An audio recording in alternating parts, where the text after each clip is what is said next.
Good evening. Today is Wednesday, November 12th, 2025, and I'm calling to order the meeting of the City Commission, and this is our regular work session, moved one day because yesterday was a holiday. We would like to have the roll call, please. Commissioner Wilson. Here. Commissioner Mitchell. Here. Commissioner Marl. Here. Commissioner Scott Smith. Sorry. Here. I think here. I like that, a combination. New Commissioner McGriff. Scott Smith. I'm liking it. Present. I see we're off to a good start. All right, tonight on our agenda, we have 3 general business items. The first one is the downtown parking follow-up discussion. Mayor Commission, good evening. Here tonight, we're here for our second meeting of a work session. As you know, this year in May, the courthouse moved up to its current location. Not knowing what the impact would be with downtown parking, we had to make an estimated budget for $100,000 of revenue coming in from downtown parking, but that didn't include permit parking. So in August, we met and had a work session. During that meeting, we presented a comparison from June and July of 25 to 24. The commission requested additional information from staff about the cost that would be to transition downtown parking from its current 2-hour position or parking to proposed 3-hour parking. And the commission also requested additional data regarding the revenue. So attached to the documents are the estimated costs that it would for staff and signage and stuff to transition downtown parking from 2 to 3 in all zones, and then the revenue is on there. Recently this week we got follow-up revenue, so I just wanted to share that with you. For the month of October, the kiosks, all kiosks, including the municipal lot, brought in $2,150 in cash and $7,286 in credit. And then some American Express was $733 for a total of $10,169. And then the hotspot brought in just over $2,000, and that or $2,800, and that was for September. So with that, we're here to have a further discussion on downtown parking and answer any questions you may have. Are there any questions? So I guess one of the questions is, with all the kerfuffle going on about credit card fees, do we get a break on that, or is it like a bulk charge that we get for all, people using their cards? Our card processing fees are locked in at 1.9%. Nice.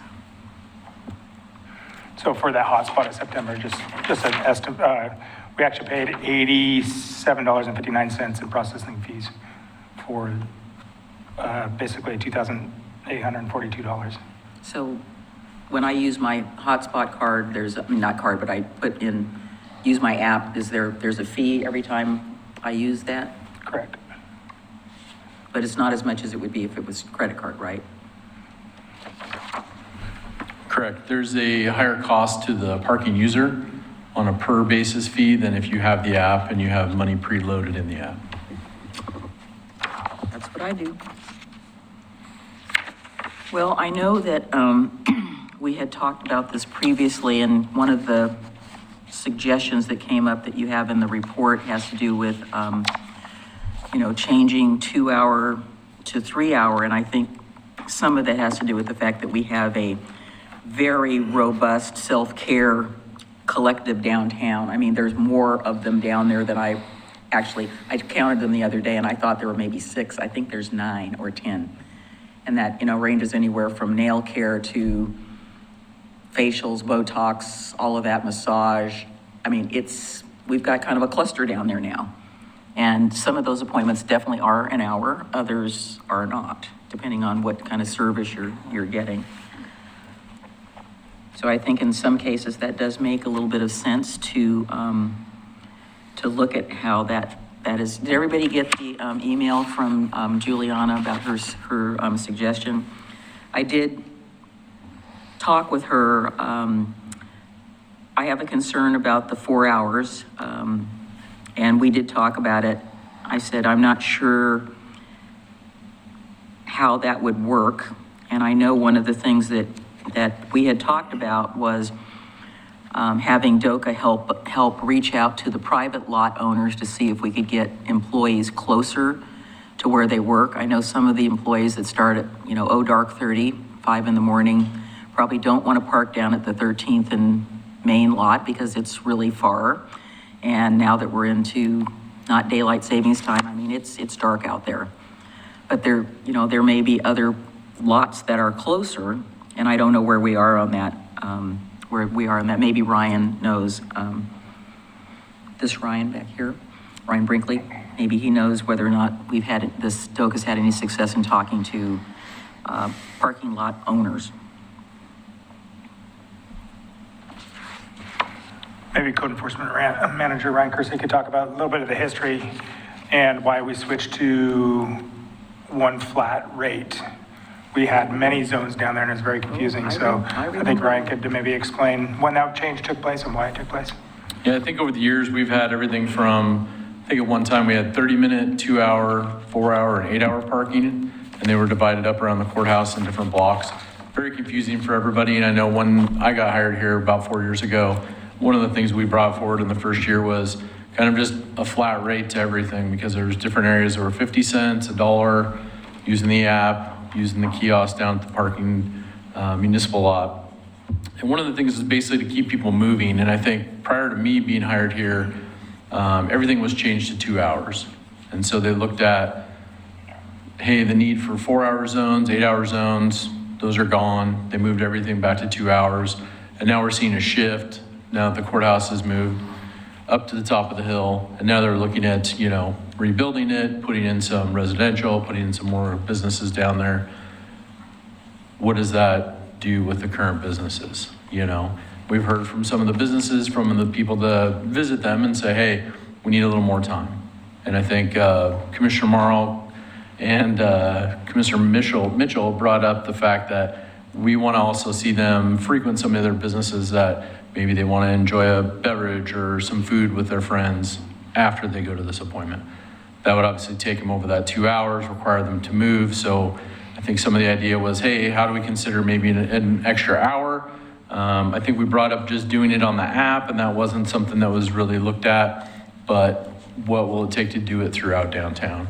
So I did split it up because I think one of the things I heard in one of the last meetings was, what if the core area was 3 hours? What would that cost? And then what would all of downtown, cost? So the costs are there. One of the things that we did learn was the physical coin meters are still down there, there's 127 of them still down there.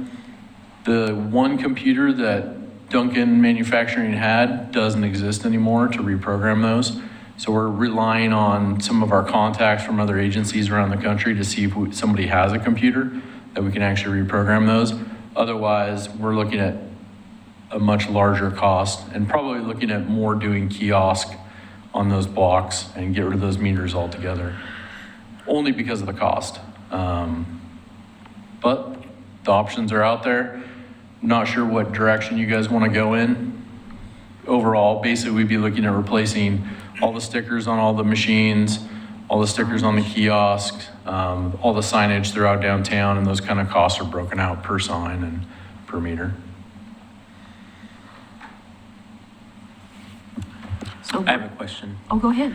So when you were doing the geographic area for the downtown core, why didn't it go all the way to 99 and through 6th and stop at 7th instead?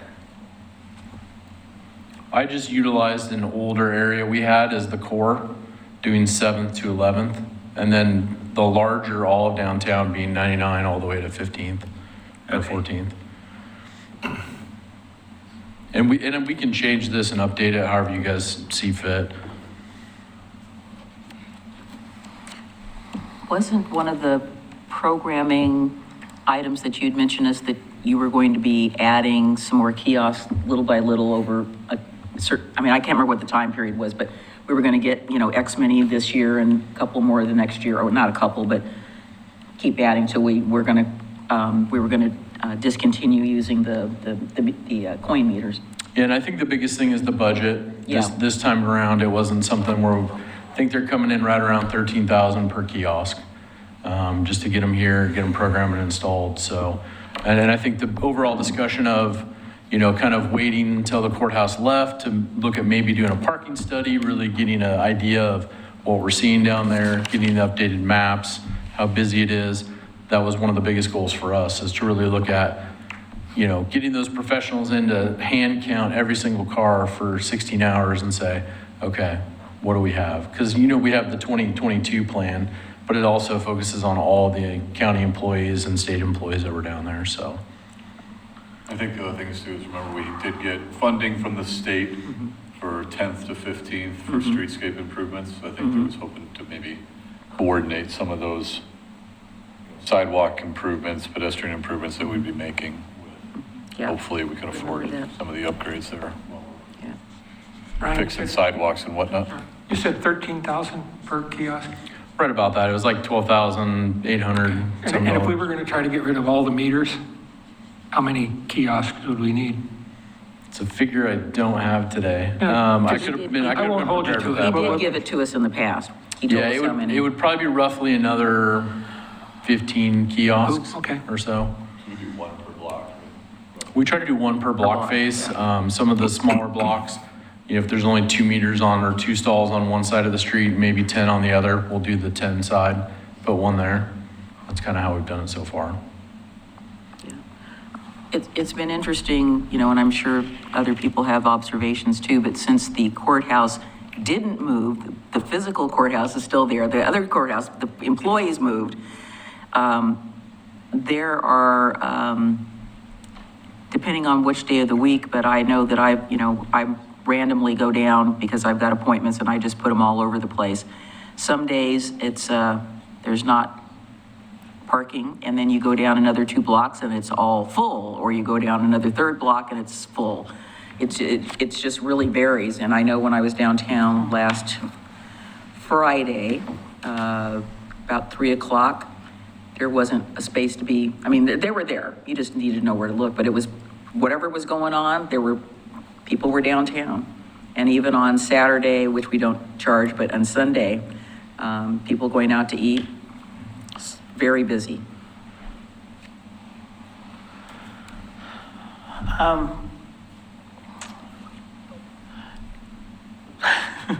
Every time we have a topic, I think we just talked about it a couple years ago and we're here doing it again. So I know that's not exactly true, but I remember the extent of conversation we had to make it all 2 hours very extensively, and it wasn't that long ago. Clearly things have changed. I think 3 hours makes sense for some of the things that are going on. The only thing, because I too like to go down to a restaurant or whatever, and it does take longer than that. But what we haven't really considered in this conversation is that part of the idea, and I know that I think everything in the McLaughlin neighborhood is 2 hours, right? Yes. So, the concept before was if you're going downtown for a short amount of time, it's 2 hours. If you want to go for longer, you park up on the hill and you take the elevator. Now, we would make it so that we leave McLaughlin neighborhood the same and flip downtown to 3 hours, which kind of, flips that whole philosophy. I don't know if that's good or bad or not. I also don't know if downtown is continuing to do the elevator counts. I know as a regular count, but there was a video camera count too, separate from the hand count. There was ways of tracking that. I'm curious as to, how that has changed. Clearly, we would know maybe a difference from, the number change may not tell us anything, but just the number change, because who it is and why they're coming back and forth is not going to be told to us. But I guess I would say that we'll probably be doing this again as soon as something happens with the courthouse. And therefore, if we're replacing signs, save those signs, because they'll probably go up in the same damn place sooner or later anyway. I just don't know. I mean, I'm not saying this is a bad idea to change to 3 hours. I just think that it affects everything else that we considered in the past when we made the downtown 2 hours. And to me, it almost implies that maybe now we have to think about the McLaughlin neighborhood being a little bit more. I wouldn't support that. Well, I know you wouldn't because you live in that neighborhood, Yeah. but the Yeah, problem but we don't want, is, they don't want people parking all day long well, in the neighborhood. They should, also all day long downtown. I think most business owners wouldn't want someone parking all day long in front of their business either. their employees do. Well, I know that. I mean, so it works both ways. If people are gonna park their car and go to a museum in the McLaughlin neighborhood, or multiple museums, or one museum until lunch, it's the same issue. No, by the museums, there's no parking restriction. There is parking restrictions all throughout the McLaughlin neighborhood. Anyway, we don't need to get into that argument. I think you're wrong on that, but High Street, Center Street. the point's still valid.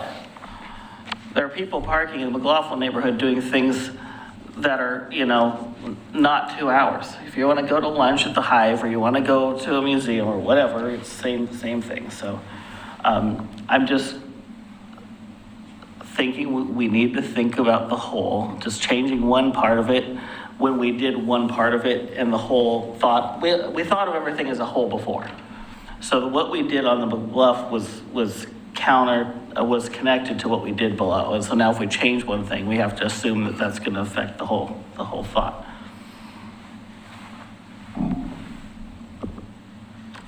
Would you prefer, one particular, I mean, the suggestion was keep Main Street at 2 hours, but extend side streets to a different time. Yeah, I think the biggest thing is the signage. You want people to know, the streets they're on, what the parking is going to cost, what the parking hours are going to be. If the 3-hour spots on the side streets are filled up and somebody can only get in a 2-hour spot, you're kind of running into the same issue. So, If the 3-hour spots that are everywhere are filled up, they're still going to run into the same issue. Mayor? Just speak. Okay. So we all got the letter from Juliana Allen, and I actually talked to her last night. It was an open house for the 10th to 15th streetscape. And from her conversations with downtown businesses and the ones that I've had, there doesn't seem to be any clear consensus between the 3-hour or the 2+4. And, but the more I thought about it, the goal of the 3-hour is so somebody can, go to the service business, have lunch, shop a little bit, right? You accomplish that with 4-hour also. But the other thing you do with 4-hour spaces is you do allow some employee parking. Now, we were very concerned about that when the courthouse was there, because we had the combination of courthouse people and employees. Well, now the courthouse pressure's gone. The spaces are available. And for a downtown business, yes, they've got to have spaces for their customers, but they've also got to have spaces for their employees. And there are downtown businesses, one of the problems they have attracting employees is there's nowhere to park, or it's too far away. So, I'm kind of leaning toward the 2 hours on Main Street and 4 hours on the side street, because you kind of accomplish both. You provide some employee parking, and you also allow that longer stretch for people who want to do different activities downtown. And Commissioner Smith doesn't like that idea. As a business, sorry, my phone. So, I can't believe I'm going to say this. I actually liked when it was long hours of parking downtown on Main Street, because I'd park my car there the whole damn day and I would be just working in my shop, right? So that defeats the purpose of allowing customers to come into downtown, which is what the big, concern was in the first place. So I don't know. Yeah, if you make it a 4-hour parking, then people are going to park their cars and work half day, go to lunch, move their car. They're still going to park back downtown somewhere. But that's not allowing customers to come in and out. That's why, even today, I always park on the bluff and go down if I'm working at my shop all day. But if you left Main Street at 2 hours, that's a lot of available spaces. So you're saying 2 and then side 4? Yeah, 2 on Main Street, and 4 on the side streets and Railroad. I would prefer us to work to utilize our permit parking. Maybe not, it's not going to work for everybody, but I know that there are incidences where city staff has worked with people who've needed employee parking, and they were able, I mean, our permits are cheaper than the lots, and I would prefer us get the money. Not that I have anything against the private lots, but it would just, it would, there's several lots down there that they're never full. And, I don't know if it's our responsibility to approach them, but I was hoping that, we would get some feedback from DOCA about whether or not any of those conversations have been had, because that was the goal, is to see if we could work something out with some of those private lot owners. I mean, they would get, maybe not as much as they want, but they would get revenue, and employees would have a place to park that's not on the street, that's close by, and it wouldn't be taking up, parking.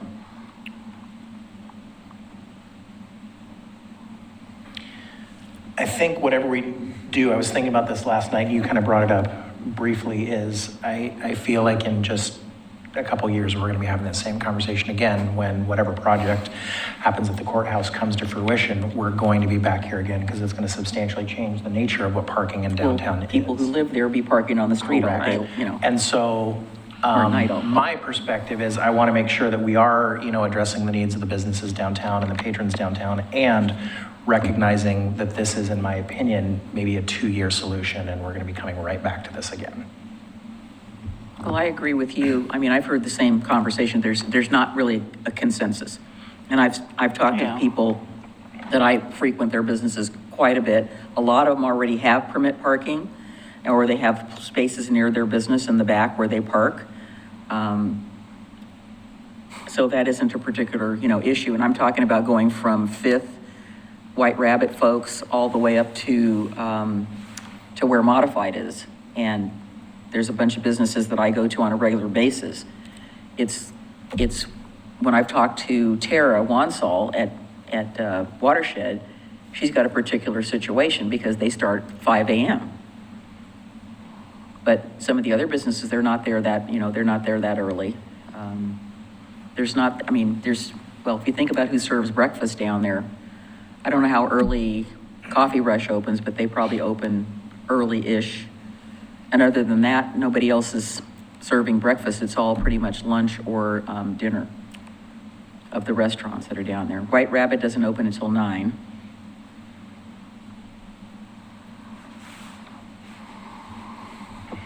Ryan, is there any kiosks that service both a side street and Main Street? No, we have a position on each street, each block face when there are. So like we have one, the 100 block of 8th, one on the 200 block of 8th, and then we have one on each side of Main Street in the 7 and 800 block of Main, sorry. We do have all but just a couple of our parking permits sold, except for we do have about 5 open on the upper green, which is 8th and Center, up on top of the hill. But same thing, people don't want to walk as far. That's pretty close. Just whip the elevator out there. I think you said it was $50 a month. On that one, yeah, I think that one's one of the cheapest ones we have. About, I think it's at 30 or 40. There's two. What's there's the two cars private there every lots day. charging, do you remember? The last I heard it was 120. I don't know. I think we had a permit that we paid for detectives. I don't recall what we were paying, but I think the Elks are around 110-ish. And what's the most expensive one we charge? The most expensive is 60.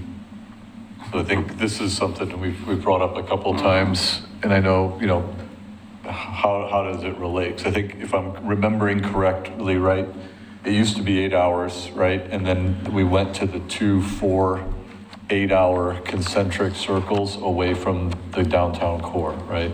And this is years and years ago, where because there was a concern about everybody else's employees were parking in front of everybody else's businesses, there was no turnover happening.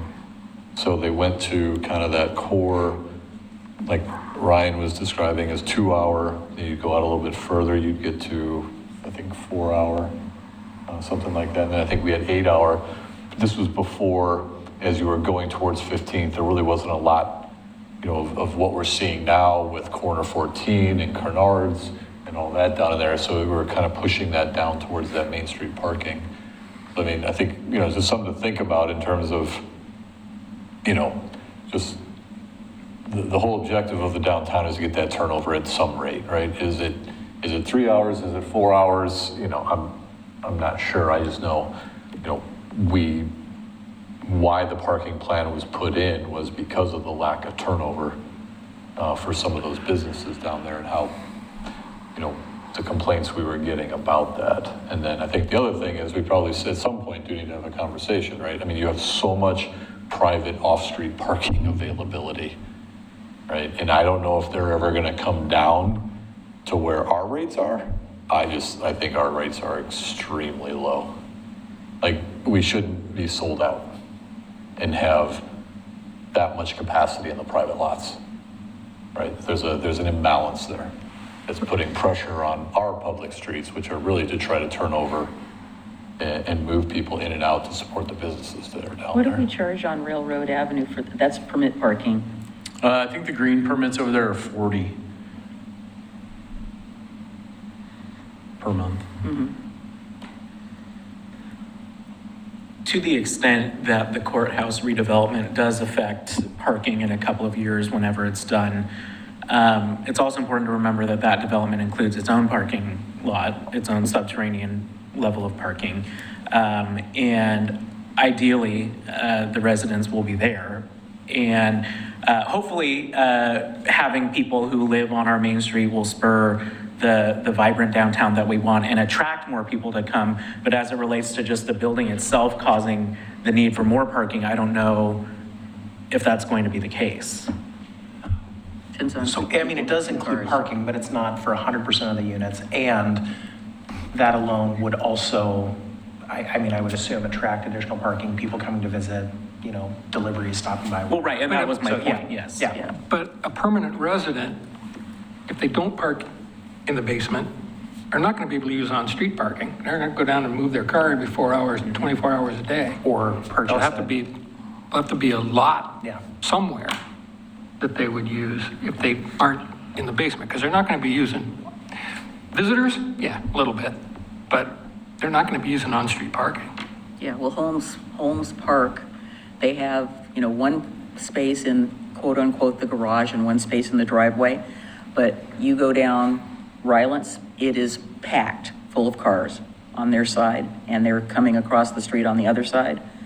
So, you know, I know that's not Because downtown, but that's, because it's free to park on the street. yeah, well, and the other person, but the units have more than one person that has a car. There's two in a couple of places. They have 3 cars, which is, you know, and there's 3-bedroom, you know, units in there, so. Same thing happened down the street from me. You know, we I know. got 2 apartment complexes. I see them, And they've got off-street parking lots, and both sides of Maple Lane are packed. yeah, and the parking lots are full. No, the parking lots aren't full.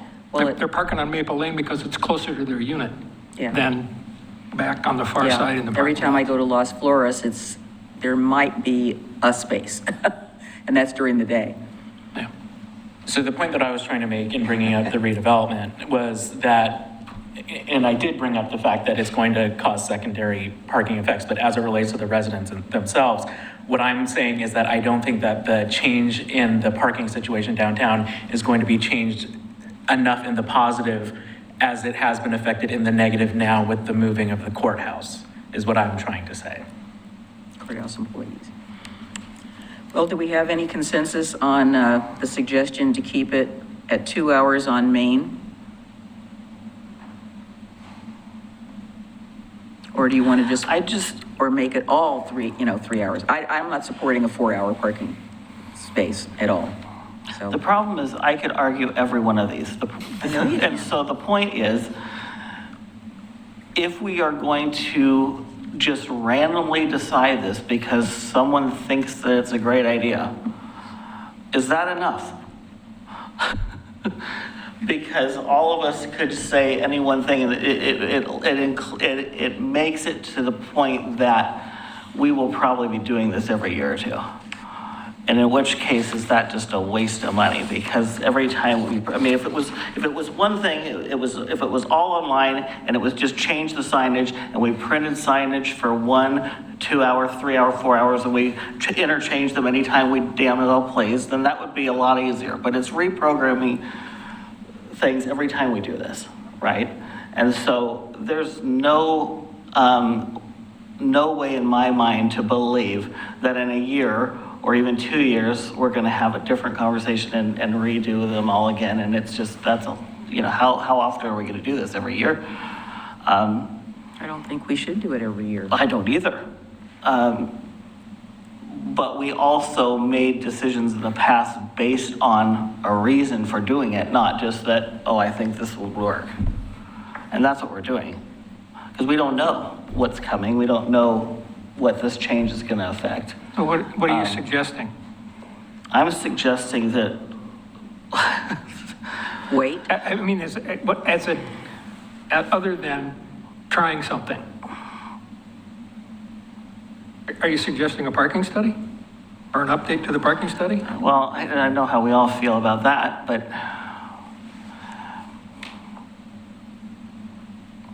To a smaller area. I just hate to I guess I'm spend money on concerned that. that we still are addressing all the other questions that were tied into the original study, right? I mean, we spent so much time as a city trying to have the shared parking on some of the other lots, right? That was actually really effective. And then we did not follow through with making sure those lots were used because either we weren't partnering with downtown to make sure those lot owners had, their lots cleaned when they were, being dumped with garbage. And so why did we put all that time into all those and signage for all those when we just never followed through with it and let it all fall apart? I don't believe it was our responsibility to clean somebody's private lot. We entered to an agreement. No, it wasn't, Yeah. but that's why they ended. Well, I know, I talked to both of the So my doctors that own point the is, building. we've talked about the importance of the clean team and these other programs in downtown.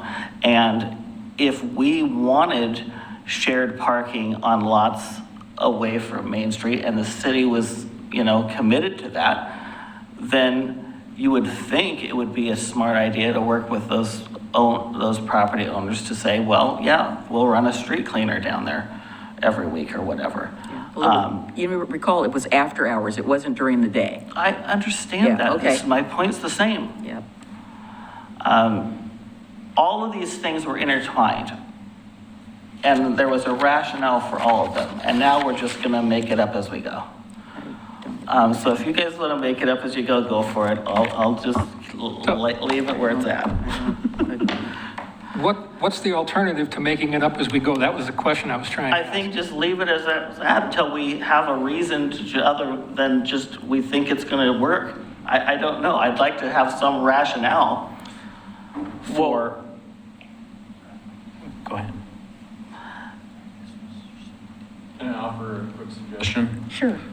We can also invite Rick Williams back. He's the one that did the prior parking studies, and he could give us a breakdown on a smaller area. I think City Manager Tony was talking about that here a little bit ago, and get some of that hard data. What are we seeing? What's the impact? Are they employees? Are they visitors? How long are they staying? That's what we base some of our stuff from the prior study and some of the priorities. Because just like the north end, it was just starting to get more businesses, get more visitors, and we still have a lot of unlimited parking with no time limits on 15th, on the north end of Subaru, some of those areas. And one of the directions from the commission here back then was, we're gonna wait till the courthouse moves. We're gonna look at all that again. And the same thing with the enforcement hours and those kind of things. So, he's happy to come back and talk to you guys, free of charge, to kind of see if there's a better course of action, to maybe give you some data behind it.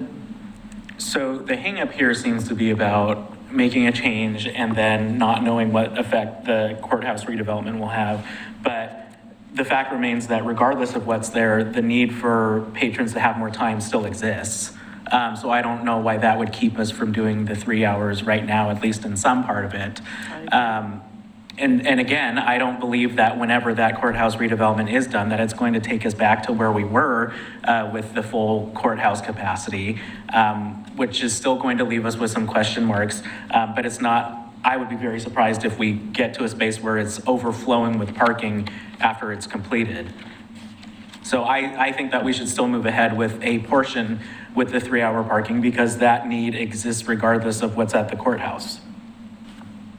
Well, I would concur with you. I don't think we're making that up.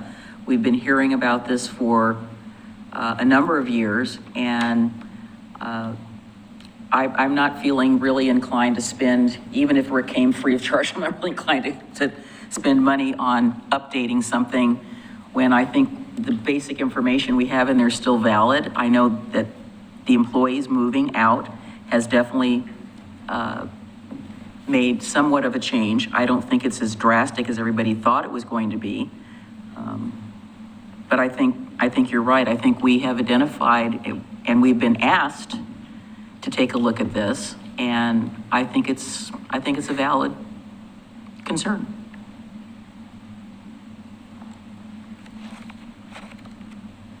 Two years ago, we didn't have the number of like I said, like as I call it, the self-care cohort down there that we do now, and more are coming in. And they spend a lot of money down there. Mike, thoughts? So are you suggesting 3 hours system-wide? I was concurring with Adam. He didn't specifically say, you said a portion. And system-wide? I mean, everywhere it's 2 hours now, make it 3 hours. Well, that would be McLaughlin neighborhood too. I'm talking Because about they're all fine for 2 hours. not That's- talking that's- about down, not talking about, I know, I you're not, understand. Denise, but if he says system-wide means system-wide. So that's what I'm asking. I misstated, I meant downtown. Okay, thank you, because that's what I meant, was I meant downtown. Because there's still an advantage to parking up the top, because there's, you don't have to pay. right. I'm just wondering what the shift, and maybe we need to know this by changing it, is what the shift is in now that we say to people, you're going to get longer parking by parking on Main Street than you will up on the bluff. It's going to create a shift. But you're paying for it. Sure. Scott? I was just going to say, out of the solution, because I do agree there is a need, right? It's just kind of acknowledging what's this going to mean with the courthouse project. I mean, the option that I would be most in support of would be the core downtown just going to 3 hours. So giving a portion of downtown where a substantial number of the businesses, I don't like the idea of 2 and 4 just because I think it adds confusion to people when they are parking, and it's like, okay, is this 2, is this 4? Are you guys gonna get complaints? I thought I was in a 4-hour parking, but I think it's cleaner to just say it's 3 hours. Well, we know people don't read, unfortunately. Well, and also, I mean, not saying this would be the case, but I've been in plenty of situations where the parking instructions are not abundantly clear, and it's like, wait, when can I park here and what time, what is, so I would say just 3 hours would be where I'm leaning. Yeah, my suggestion was going to be 3 hours along the downtown core. However, I guess the way that I define downtown core instead of 7th to 11th would be 10th to 99. To 5th. To 5th, yeah. Yep. 10th? I would support that. That's the 10th? core. Did you say 10th? Yes. 10th to 5th. That's the core where most of the businesses Yeah. are. I agree Oh, with that. sure, but, okay, so what happens on 11th? 2 hours. 11 stays as is.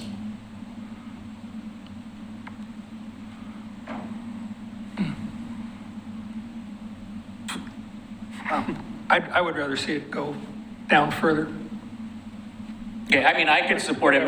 The problem that I had with the 7 to 11 was more that it wasn't going far enough toward the Tumwata Village. Right. It Not needs so to go- much that it it needs wasn't to go going to as, Fifth. so if it needs to go farther down needs to go to toward Fifth, for 11, sure. then that's fine. But Seventh is- my point is that I want it to go to 99. The people between 7th and 5th already feel like they get short shrift, and because anytime we do anything, it's because we have a ODOT controlled facility and we can't shut that part of it down. It just doesn't, they just won't do it.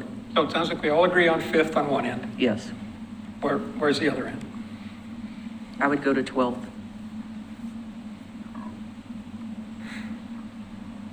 I'm fine with that. That works for me. Okay, got a consensus? And just to clarify, do we want to include 13th since we just opened up all of 13th for public parking for corner 14 and the surrounding businesses?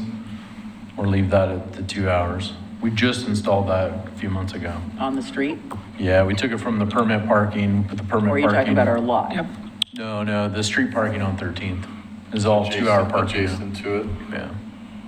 I think it makes sense to go to 13th. It wouldn't make sense to have one block, 2 hours, clear out at the far end. So we want people to clear out at corner 14 instead of staying there all day. Yeah, I don't have a problem with And that. when did we make the decision to make that 2 hours? Was it a year ago or was it less than a year ago? All of downtown to 2 hours? No, the 13th Street area. 13th was just matching what we've had prior to me. Right, but we being here, just did, 2 right? hours, so, No. yeah, we did, So- we brought it to you guys and you guys said, yeah, We make just it signed all that 2 hours 2 hour. within how many months ago? under 3 months. Yeah, less than 3 See, months this is ago. what I mean. We're just making it up as we go and changing it all. I'm fine with it, but that's what we're doing. So we'll bring this back for the commission to approve. So we'll come back, and so what I'm hearing is 5th to 13th from 99 to Railroad. In all the side streets, correct? Yeah. 5th, 4th, 3rd, or all the way 5th, 6th, 7th. Yeah, but definitely, I'm going to put in a request to have the Downtown Association get back to us before that meeting or by that meeting to tell us what they've been doing to coordinate with the private lot owners, because I think that is a key component. Well, and on that, I think it would be helpful to have a comparison of the private lot costs versus our lot costs, because I would think that it might be helpful for us to become more in parity with them so that we're encouraging employees to use those private lots as available and not taking up more, not that it's a huge problem right now with all Yeah, the space that is there, but I think people would not support that because they think that whatever they're charging, 110, 120, 130 is expensive. And if you're working a minimum wage job, and you're going to get you're going to have to pay for a parking space, it's $110 or $120. It seems to me more budget-wise, we get more consistency. We keep ours below, we're not trying to compete with them. They chose to raise their rates that high. And they have half-empty lots because of it, so. But then that gets to what you're saying about what do we do with the empty lots? I would much rather prefer to have employees in the empty lots and allowing our permitted spots to be allowable for patron use. Again, not that it's a big problem right now, but in the future, when hopefully it is, I would much rather prefer that to be the case. Yeah, well, we've got, our permits areas that are being used by employees that are down there, which is, I don't have a problem with that in the permit sections. All right, let's move on to distressed commercial property discussion. It's a cry for help.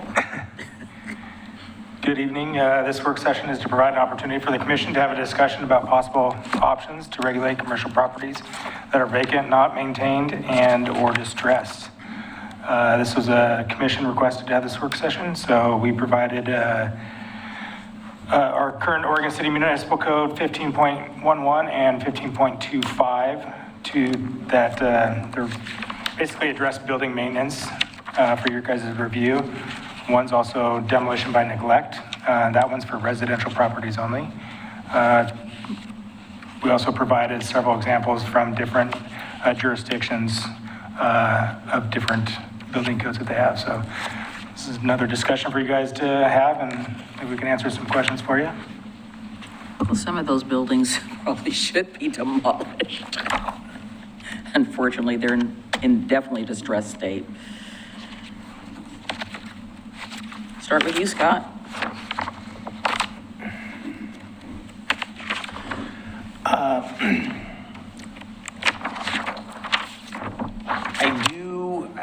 I do want to address this, but, kind of like what you shared with us a while ago, when we were talking about code enforcement.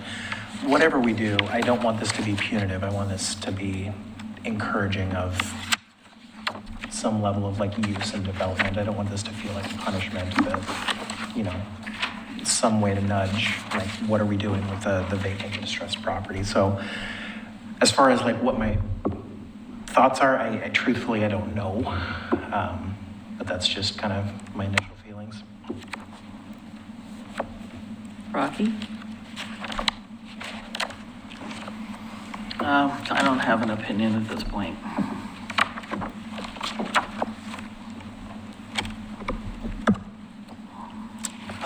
Adam? Yeah, I agree about not being overly punitive and coming across as we're punishing them, but I also want to acknowledge the fact that I think a lot of the neighboring properties feel like they're the ones being punished with the state of some of these properties that have been in this state for years. And I know we all have the ones that immediately come to mind. So I don't know what that balance is, but I do agree that we need to do something. Michael? Yeah, I agree. I don't think it makes sense that we have that regulation in place on residential property, but we don't have it on commercial property, because for the most part, the commercial properties are in the more visible locations. And yeah, the neighbors are the ones being penalized. As I look at these other cities, it seems to me that the Lincoln City one is the one that maybe gets closest to something we might be looking at. I'm trying to find this section here. Exterior of a building or structure shall be maintained in good repair and in a safe and sanitary condition. Most of the other ones, we're talking more about the property rather than building. The building. And we need both, but I think most of, when we think about these, the rundown commercial properties, it's the condition of the building that's making it unsightly. Well, you also get into the whole situation of, you've heard the term about the broken window syndrome. Mm-hmm. So once there's one broken window, then there's this thing, and then there's graffiti, and then there's that thing, and then the garbage starts piling up. And for me, it's a real livability issue for our community. And as you said, the people and businesses that are around these distressed properties, they're the ones that are suffering, because they keep their property up, and then you've got, as I'm making a gesture, you've got that next to you. And Adam is correct. These have been years. I mean, some of them, as long as Rocky's been alive, have been in this condition with no, I'm implying that you're a very young person. Thank you. That there's been no effort on the property owner's part. And then, we have property owners bringing their friends' junk and other junk, and then it comes and it goes. I agree. I mean, we needed to have something in place that is comparable and a little more stringent than the demolition by neglect for residential properties. That was an effort for us to try to not let people just let their historic properties run down, and again, attracting things into your neighboring properties that don't need to be there. It just astounds me that, for whatever reasons, tax purposes or whatever, that somebody would let their property get into such disrepair that it just brings down everybody else. So I would really like us to see us do something. I don't want it to be punitive, but, part of the issue is if these were happening in the last 6 months, but as I said, we've got 40-year, 50-year sitting there like that, with, no effort, and code compliance has to go out and say, please board up your window. And again, that's another thing. You got boarded up plywood on a building, or you got a tarp on it, or, I would just like us to do something that will enhance the livability of our community. And if they need to tear these buildings down and put something on there that'll contribute more to the city, I'm all for that. I just think of how long it took for that church at 7th and Harrison to get torn down. That was just, people were breaking in there and living in there. And I saw the other day that somebody did come back and put re-nail the plywood on that one window because it was starting to get pried off.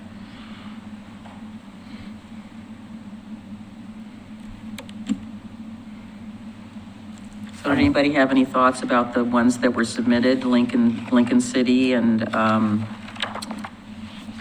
we have, the other one is the city of Portland, correct? Yeah.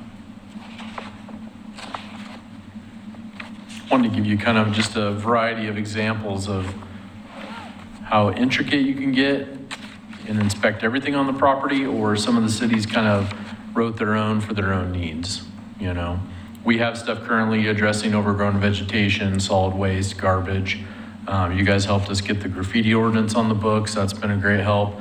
Yep. So this is kind of that next step of, do we need to put more things and create our own, property maintenance code? Or do we have enough already on the books? Well, I think it should all be in one place, or at least reference the others, because people will say, oh, well, I didn't see that in that code, and then it refers to, well, you had to look over here. Well, how would they know to look over here? But I mean, I think in the Lincoln City one, they've got, pest infestation, that's a big one. External storage, maintenance, so that no accumulation. I know, and think of all the times you guys had to go out and ask certain property owners who've got a derelict building to do something about their weeds, which end up getting like this. That's, ongoing all the time. So if I'm remembering correctly, the residential program that we enacted a couple years ago, that was more of a registry program, right? Yeah. And they would pay more each year that it's vacant. So Correct. that's something that I think could be helpful, because we can put in all these things and regulations about how we want them to have it nice and, have the lawns mowed in the front, and not have boards over the windows, but that doesn't help get something into that space. And so I think having something like a registry like we do for the residential not only keeps it simple and consistent across the different uses, but also encourages them, as we step up the rate every year that it's vacant, actually encourages the use of the building and not just the upkeep of the building. Where are we on that? And that one we're still under a dozen so far that are still on it. We've seen a lot of that rotate through. The residential distressed properties is only for those in foreclosure and going through those processes. So that applies strictly to that. And it's nice because we have a clearly defined list of things that they have to comply with, kind of right along the lines of the property maintenance stuff that you guys are looking at today. And in addition to having a registry, if we begin to be better about attracting businesses here, that gives us a lot of good data for prospective developers and businesses who would like to do something more with that property. Yeah, I agree. I think, having a prospective person come through, they drive up Malala Avenue and we've got a half a dozen, Yes. derelict dead buildings, and it's like, what's up with that? It just, again, it has to do with our livability and what are we trying to project to ourselves, and people are coming through here thinking, oh, is this a good place to invest? Well, what's up with that building? I think with the registry, with the residential, it works because it goes into foreclosure. Some of these commercial buildings that you're talking about are just owners not. Doing anything. So how would we know to get them on a registry if it hasn't gone into foreclosure? So that'd be one way to think about that. Or if someone, To that point, or if someone just says, I'm storing my stuff in the building that I own that just happens to be commercially owned. Correct. I mean, there are some, I mean, we'd have to think through a little bit about what's gonna be the trigger if we're gonna get into something where we're gonna charge for lack of being rented out or, year over year. Like I said, the foreclosure is a lot easier because you know it's in bankruptcy. So in our residential one, it explains how it shall get registered in the event. And there's 3 points. The first 2 are related to foreclosure. But the third one says an owner receives written notice from the city manager that the city manager believes the residential property is vacant. So, and I don't know if we're using that, but we have it there. That All the that we can buildings, declare it. all the buildings that are distressed and they're all vacant. Right. So it wouldn't, the way our code is written now for residential, it doesn't have to be in foreclosure. Could be designated as vacant. So to me, what we have for residential is pretty close if we just expanded it to include commercial. Not 100%, but it's a great I mean, starting. yeah, I a don't great starting think the point. foreclosure should be the trigger for commercial. But wouldn't have to be if we had left that point number 3 in there. It could be the city manager saying, hey, I believe this to be vacant. Right. You want to write some letters, Tony? We'll put your name on the parking tickets as well. Courtesy of city manager. I think one thing we just probably need to talk to and think through, and if this is where we want to go, we can go, maybe come back with some ideas, right? It's like, how long would we consider something vacant before we consider it vacant, right? Some of these can be difficult to lease up. Some of this is market driven. Remember the residential became, because the 2008 housing crash, which led to a significant number of foreclosures around the region. I think the other part would be, if you rent it out for a month and the business goes bust, who's renting from you? Does that reset? Like, how much time do we want to give something to be before we consider it vacant, right? If it's not, because we're going to have to at some point kind of try to track. Okay, we've driven by this place, we're not seeing anything. We tag it. We monitor it for however long, right? Are we going to say 6 months, a year, before it's like, okay, now we follow up. And I do think it'll be interesting. I mean, if I own the building and I'm storing my stuff in it, right? Is that vacant? I think it gets to also the disrepair of it. Yes. Well, I think those are 2 different things. The disrepair, I think, is easy to handle because it's Yeah, a I don't- visual thing.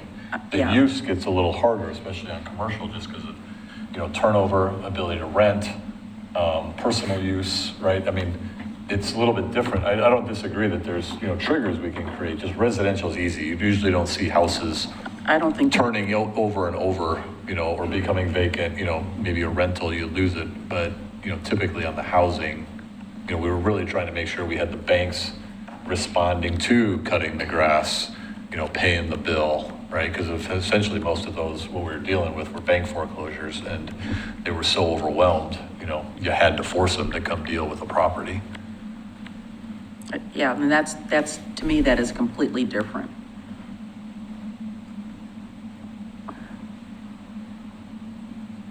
The question I have is, it's ongoing, it's systemic, and how much longer are we going to give them?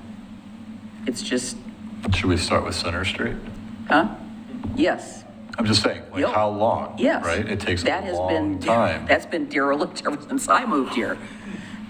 I think it's just the point is just trying to, what's going to be the triggers, right? It has to be clear. It has to be something a property owner can understand. It has to be something we can defend with the judge.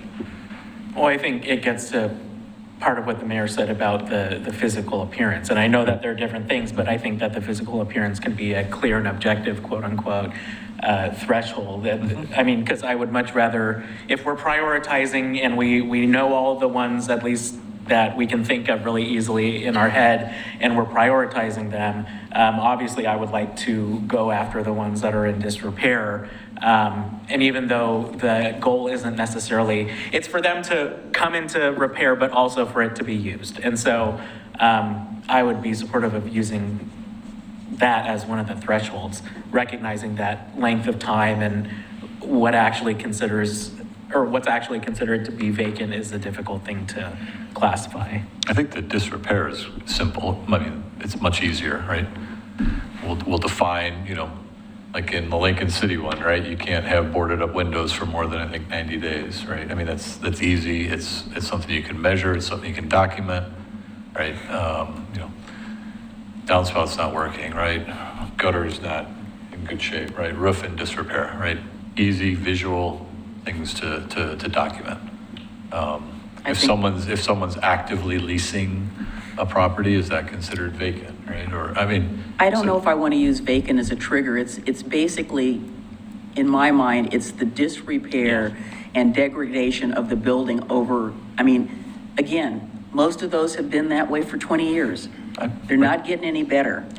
So what I hear you saying is you would be, even though the building is quote unquote unused, as long as it is in good repair, good shape, it's not a blight. Yeah, I mean, they're a blight in the entire city. I think about that, the place there off of Harris Lane that was a motorcycle repair shop. There's something going on in the back, but it hasn't been occupied for probably 10 years in the front. And the restaurant sign that was gonna go is still there for a Mexican restaurant that never actually ever even opened. I don't know, I'm wondering if there's some kind of two-pronged approach of, right, there's the code piece of enforcement for properties that are distressed and, blighted, however you want to word it. But is there room for, rather than the kind of the negative enforcement, is there room for some type of incentive or encouragement to use the property or develop the property that's hey, yeah, there's fees, there's fines for whatever for not keeping it in good shape, and if you can get somebody in and use the property, there is some sort of benefit for doing. I don't know. Some of those are I can't imagine somebody wanting to lease any of them because they're. Well, but that's what I'm saying. They're in really Like bad some type shape. of incentive. They're in really bad shape.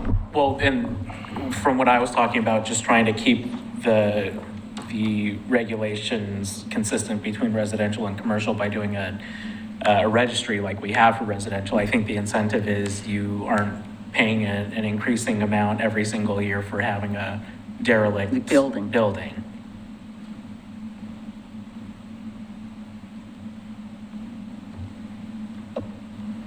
We could start by bringing back like a top 10 list of the property maintenance codes we don't have. If there's any suggestions that you guys see from some of the examples, maybe. Like, would it be, like, if, let's say we had Lincoln Cities, right? And you had a window that's been boarded up for 6 months, right? We would not necessarily put you, we would put you into Muni Court, wouldn't we? We would go through a standard compliance But I mean, process. that would be yeah. the process we have versus we're gonna let you have your vacant window through 3 years as we ratchet up how much it costs. You know what I'm just trying to do, right? A lot of what's written in the Lincoln City would be a code enforcement issue that through non-compliance would end up in municipal court where the judge would force them and probably fine them, right?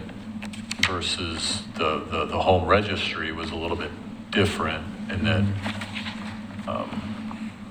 And we've had good success. I use the graffiti code, for example.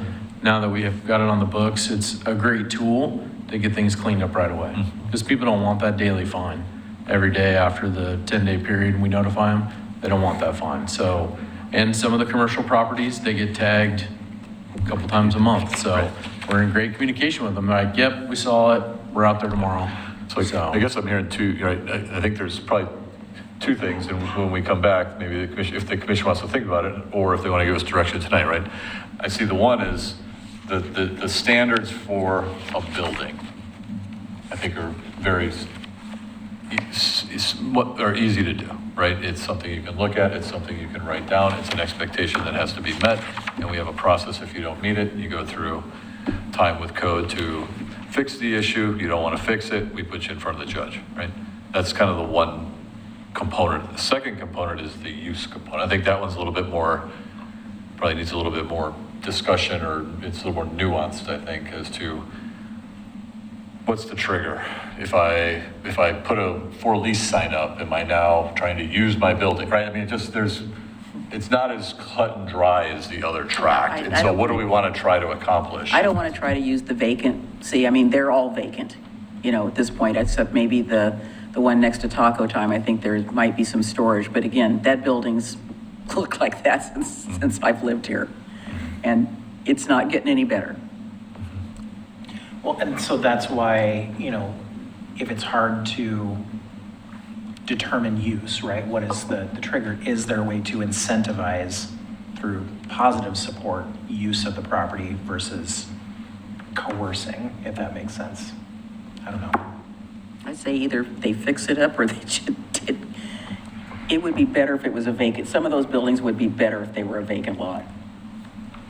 Because the building I think our whole is, goal of code enforcement is voluntary compliance. Yeah. Our officers do a really good job of going out there, explaining the code, working with the owners, trying to get them up. Some people have some hardships, and so we work with them there, but some people don't want to do anything, and so then there has to be some sort of monetary fine or some sort of compliance through the court. they should have a certain amount of time to make it look better somehow, and not covering it up with camouflage, right? But, like I said, it is a blight in the community. And I know that 7th and Harrison, they had a for sale sign, and the for sale sign went down, and they've been trying to keep the weeds down, but still looks bad. Still does not look, so obviously the building is deteriorated to a point to where eventually, I don't know whether it's sold or whether they just gave up because they were asking a whole lot of money for it, but I don't want to be back here in a year saying, why haven't we gotten these people to get their properties cleaned up? So vacancy is one very small part, but I don't want it to prohibit us from encouraging them, please clean up your property. Yeah, to me, vacancy isn't the issue, it's the condition. It is, it's the However it's condition. being The used. aesthetics. Yeah. And because of the condition, it's vacant. Yeah, I'm That's- fine starting with the condition, Condition. and hopefully, when those properties are Turned over. kept well, then that will be a way to help incentivize people who are looking to maybe have an interest in that property because it doesn't look terrible anymore. Well, I think, I consider those to be, although they're not, I don't know whether they're contaminated, but I consider those to be greenfield/brownfield sites. They're already served by city services.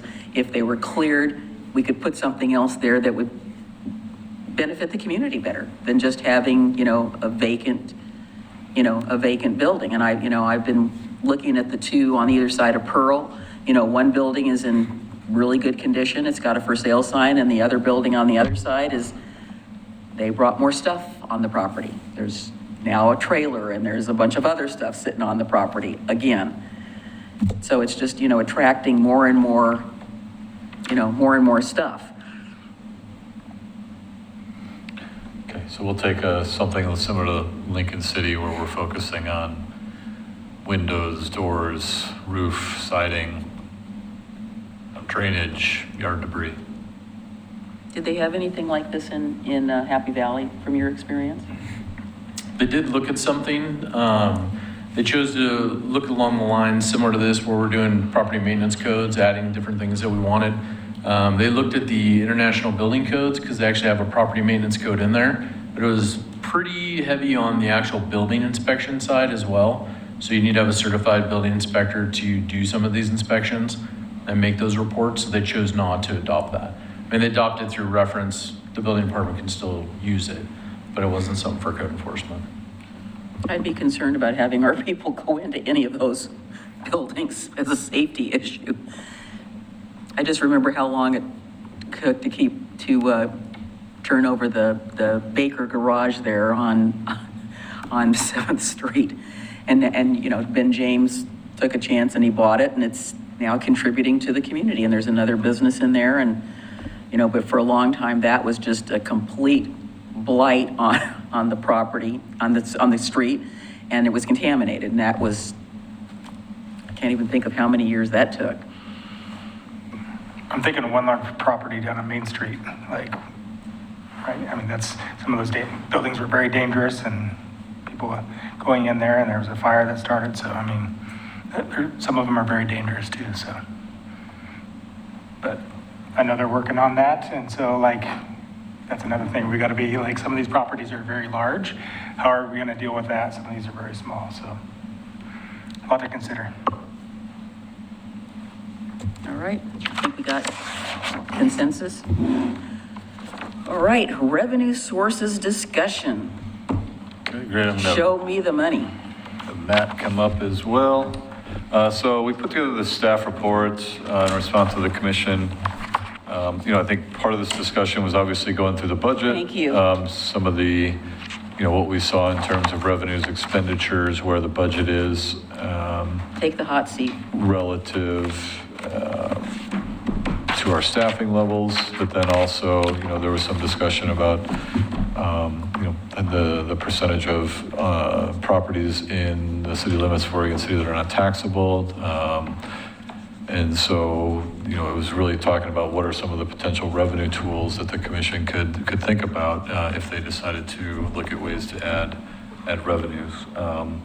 And we've attached the revenue toolkit from the League of Oregon Cities. I mean, it goes into depth quite a bit.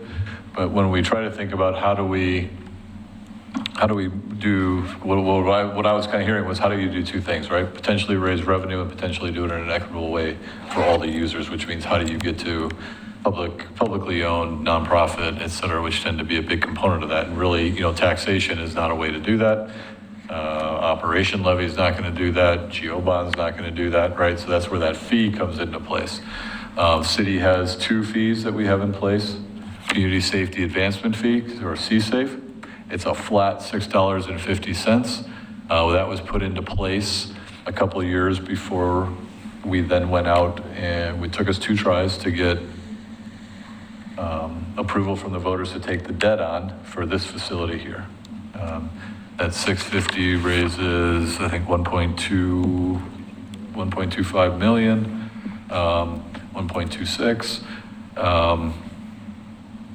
And so what you see on that is that as new businesses come in, new homes are built, you see that increase slowly over time. That $6.50 is for every single family house. You pull a utility from our utility bill. For apartments, it's for every unit. And then for every commercial building, industrial building, institutional building as well. The second component that we have is what we call our pavement maintenance utility fee.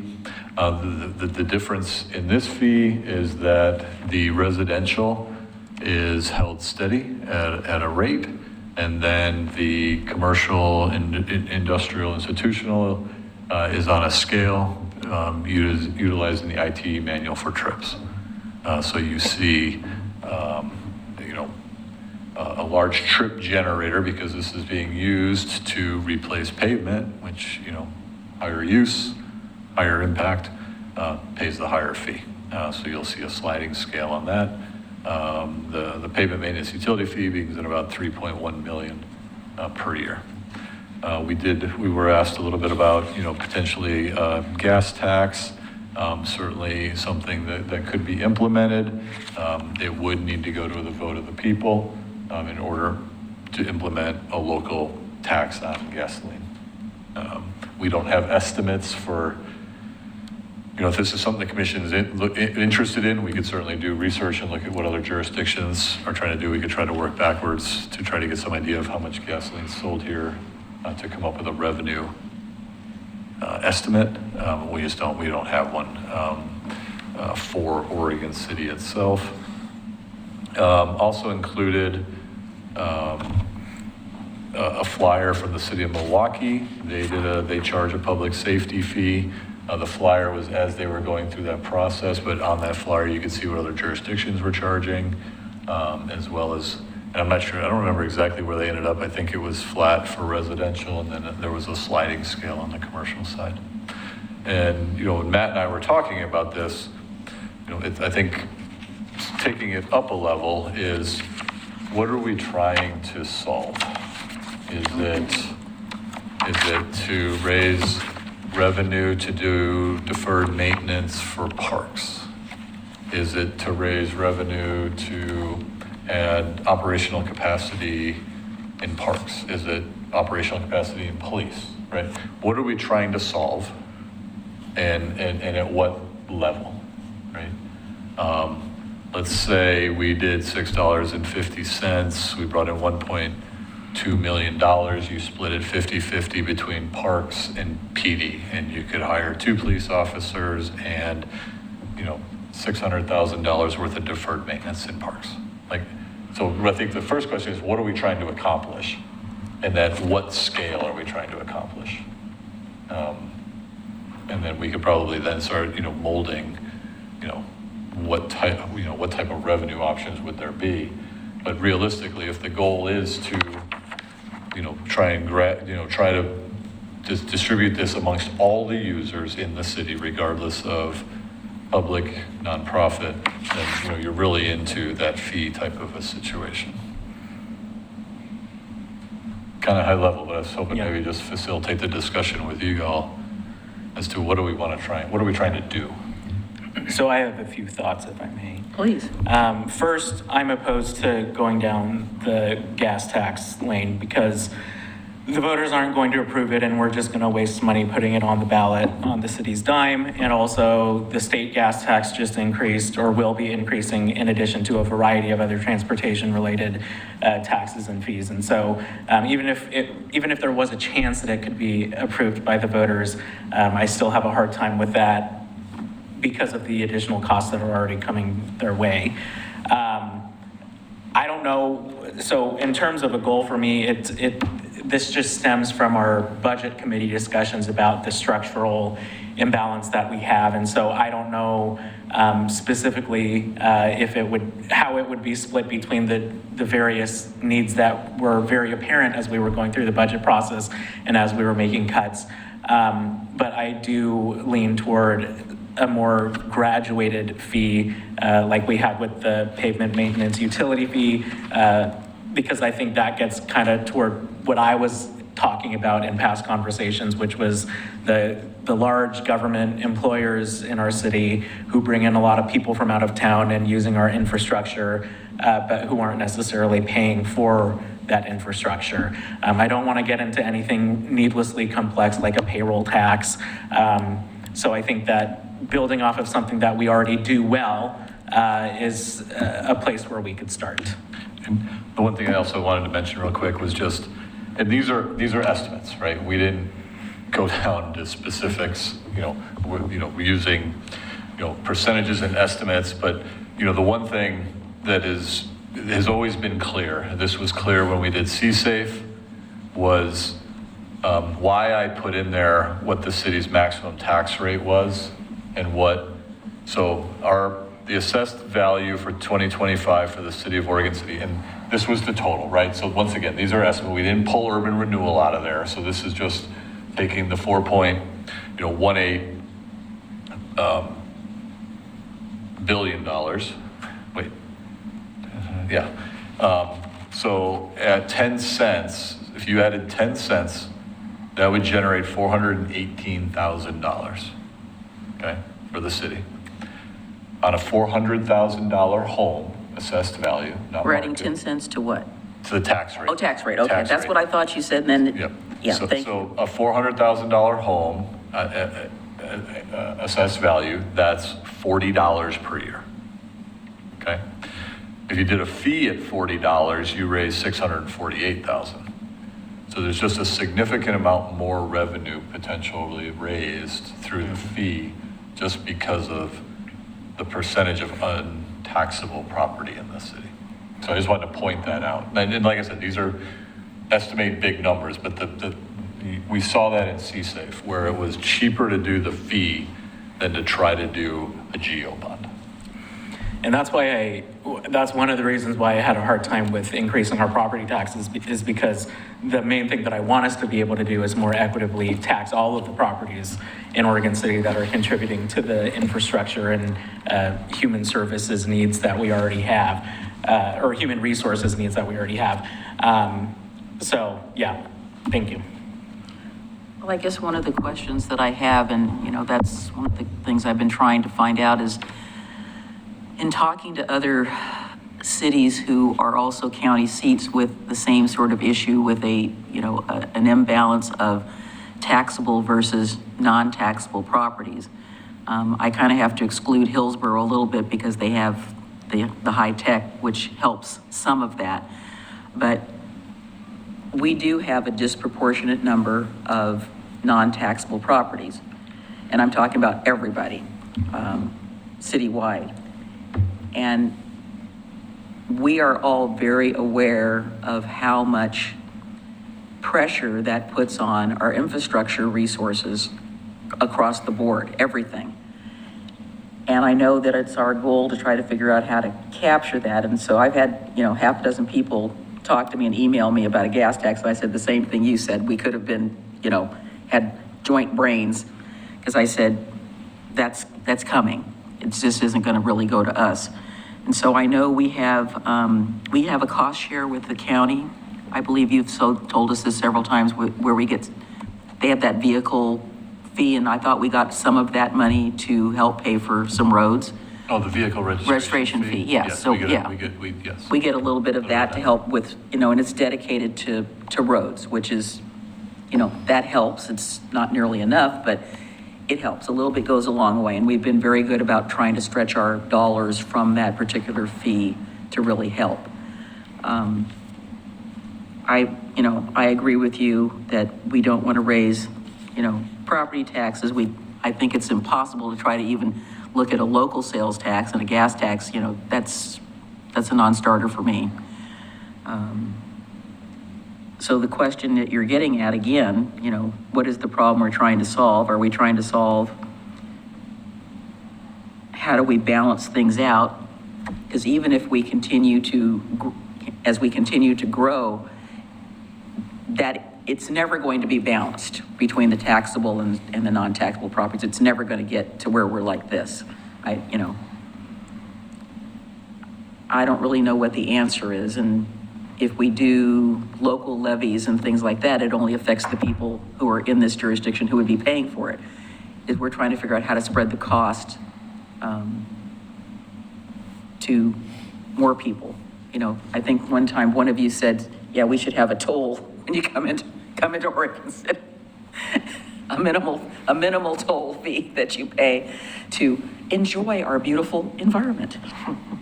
And I know I'm being very facetious about it, but it's got to be something somewhat creative like that. So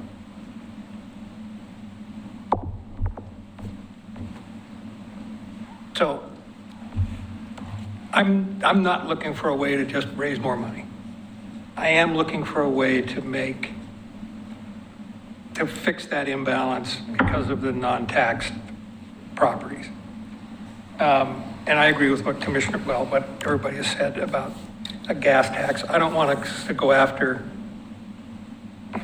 comparatively speaking, a few dollars on a gas tax, because we know that, assuming that public involvement process that we're going through, or we're starting up for the pool or pool and rec center, assuming that ends up saying we want to have a new one, there's going to be a substantial ask with that. And I don't want to kind of poison the well trying to get a gas tax now and knowing that we probably have that coming. Anyway. Beyond what the school district and the college have already done. Yeah, right, exactly. Exactly. Yeah, exactly. But I do want to try to fix that imbalance because they're using the service. I mean, they're driving on our roads to get to work at a property that isn't taxed. But I got a couple of questions. C-Safe is $650 per month for a single family resident or for each unit in a apartment complex? Correct. Okay. What about for a school building or the hospital? Same, right? That's one, it's per, Per school. It's $650. It's just it's a $650. flat rate. Yep, if Just you have $650 a month. There was a big debate 500 about students, or if you have 3 employees, it's $6.50. But when we did PMUF, it was based on trips. Correct. And I'm sure sounds like there was a big discussion. Why, I don't understand why they were handled two different ways. There was a big discussion. I'm sure. Yeah, you know, But maybe that's something we need to revisit. And and part of the other question would be, I know C-Safe pays for this building. Can it only pay for this building, or is it a public safety fee that could be used to supplement police budget or protect our police budget? there's flexibility in the way the code was written, but I don't believe it can be used for operational No, I believe, expenses. yeah, that's, I remember there's a lot of discussion about that. But even if we were able to find a way to graduate or have a more progressive rate for C-Safe like PMUP, as you were just saying, even if it is only able to go toward what it's currently going toward, it still helps us pay this off faster. And down the line, have less financial obligations. So for C-Safe, we collect $6.50 monthly for residential and apartments, and it's on the utility bill.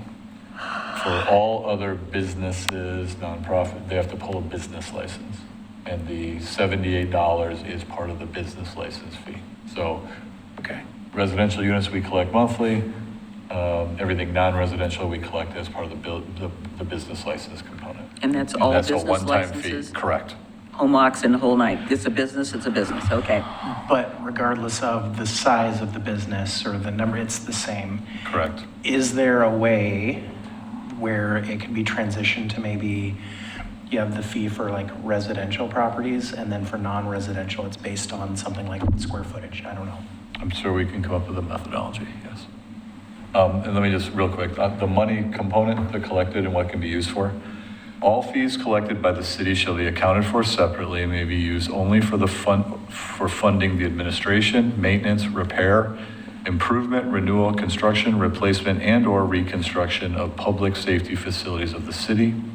It shall not be necessary that the operations and maintenance expenditures from the fund specifically relate to any particular property from which the fees for said purposes were collected. The fees paid and collected by virtue of this chapter should not be used for general or other governmental or proprietary purposes of the city, except to pay for the equitable share of the cost of accounting, management, and government, which is attributed to the community safety advancement fee.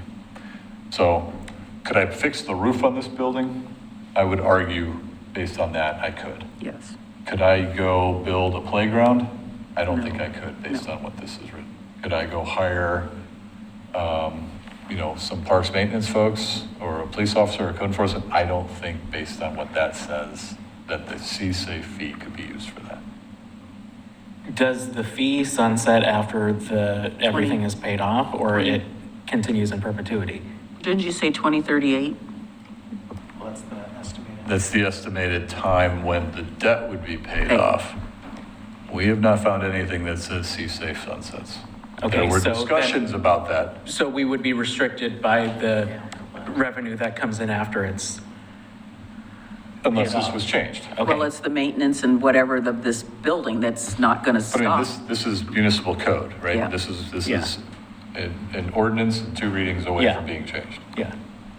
We sold it on that, it was sold on the basis that it was Absolutely. going to go to this because people were not happy that it could be Yeah. randomly used for other stuff.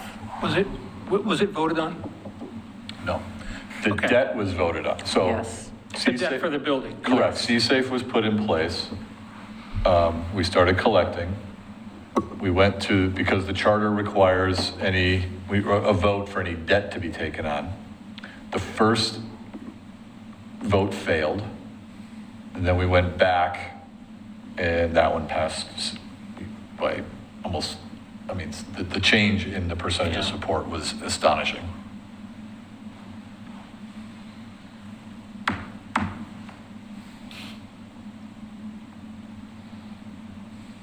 So getting back to that equitability thing. Long memories. Pardon? That's, I just said long memories. Not mine, but And getting to Commissioner Marl's comment that basing on trips or square footage or whatever could generate more income. Could we modify C-Safe? Protect the 650, not charge single-family residence or apartments more, a higher rate. Protect that.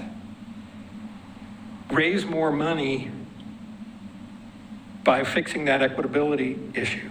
Pay the building off sooner and rewrite C-Safe so that it could be used to supplement the police budget. That was long and complicated. Yeah. Did I, you see what I'm trying to get at? Yeah, I mean, I guess, yeah, is there a way I'm trying to? to fix that imbalance and use that revenue, pay off this building, and then be able to better fund our police department without changing that 650.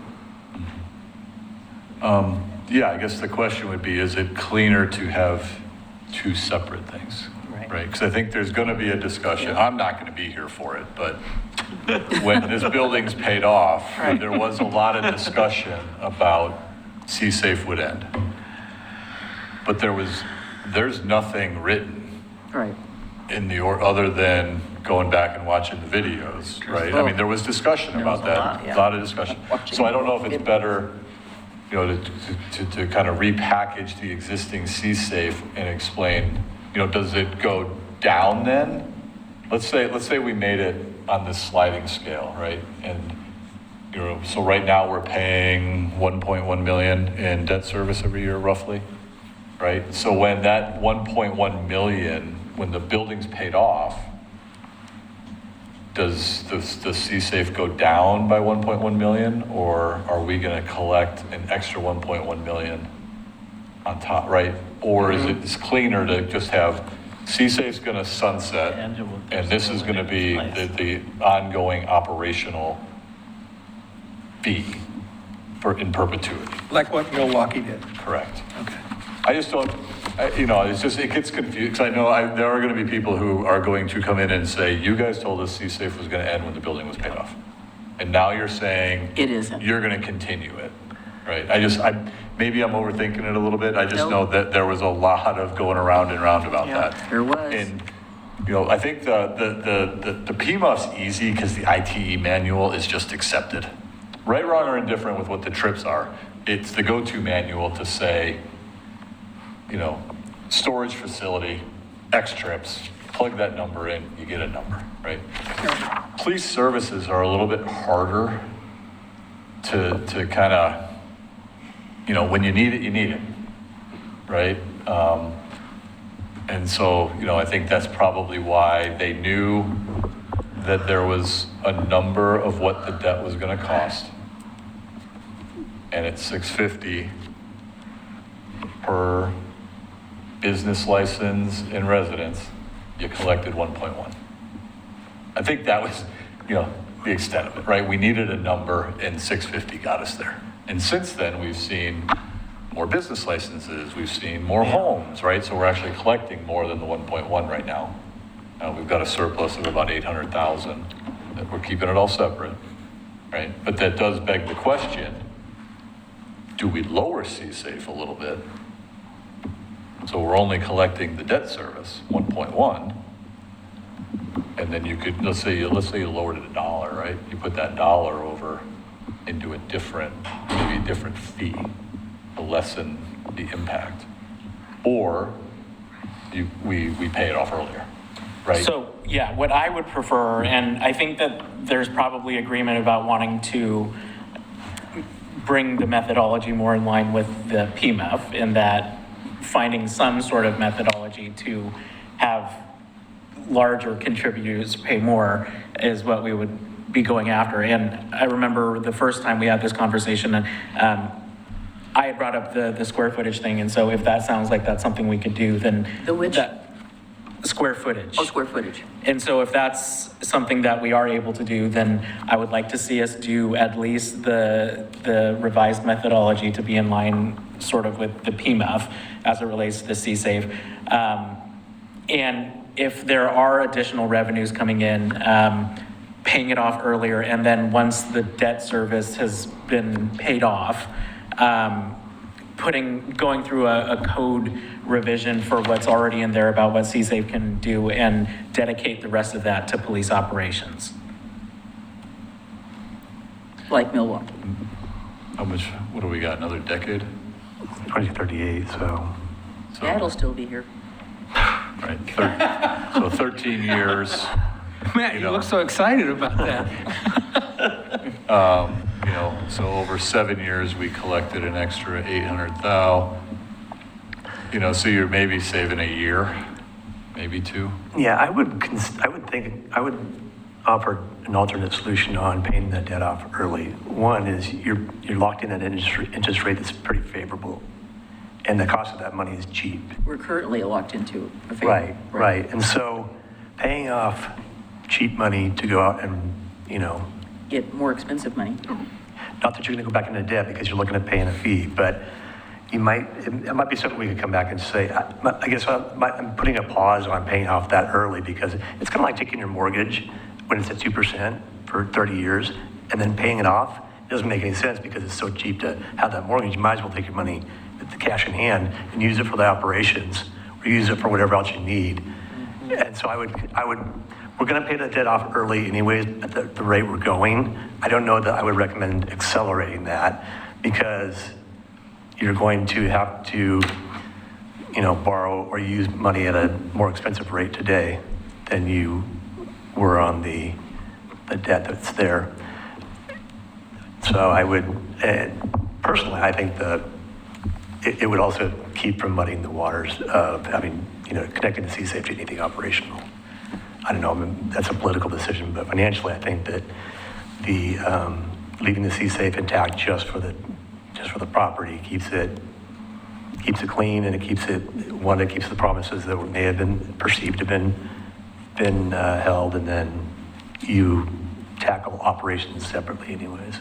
So I do think the methodology, coming back with a methodology that's different than just a flat rate per unit, something that's more based on, I don't know how you do that. I mean, we can look at other jurisdictions and see what they do. I mean, even Milwaukee, who came up with this public safety fee, you know, we could look into theirs a little bit further. There's multiple agencies in the state that have, you know, like a public safety fee or a service fee that's not necessarily tied to. I mean, it's kind of like the business license. I could imagine either by square foot, by employees, right? So we do business license, right, based on, you know, I forget what the thresholds are. I think there's 3 now, right? You know, 0 to 10. I'm making numbers up. Employees, yeah. But it's an employee-based one. There could be a square footage-based one. I think those are things, methodologies we could look into. I guess, you know, the thing is, what do we want? Are we talking just police operations? Are we talking parks? Are we, you know, are we talking, like, we want to get one officer, or are we just trying to get the existing budget square? Like, once again, getting back to what are we trying to accomplish here? I mean, I'm in like, I think I'm on the same page as you, Mike, when we talked about resolving the structural imbalance, right? That would be my primary concern. And I don't know the best way to do that, like how to allocate those funds, but that's what I'm most interested in, is how could we use some type of revenue generating tool to have a more balanced budget. So that would probably mean you're raising revenue without adding any capacity, right? Because we've got a structural imbalance, right? So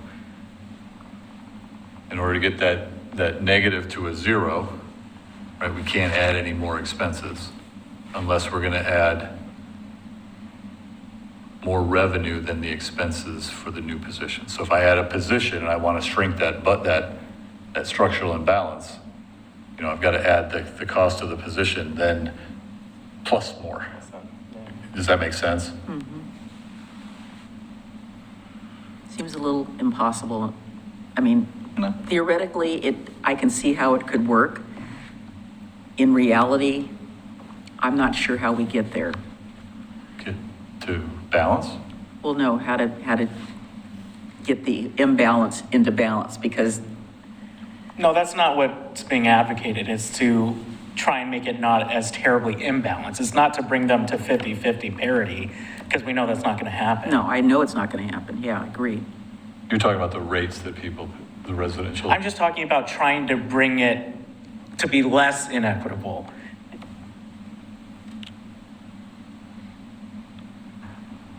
We may be convoluting two different conversations at the same time here, which is what's the purpose?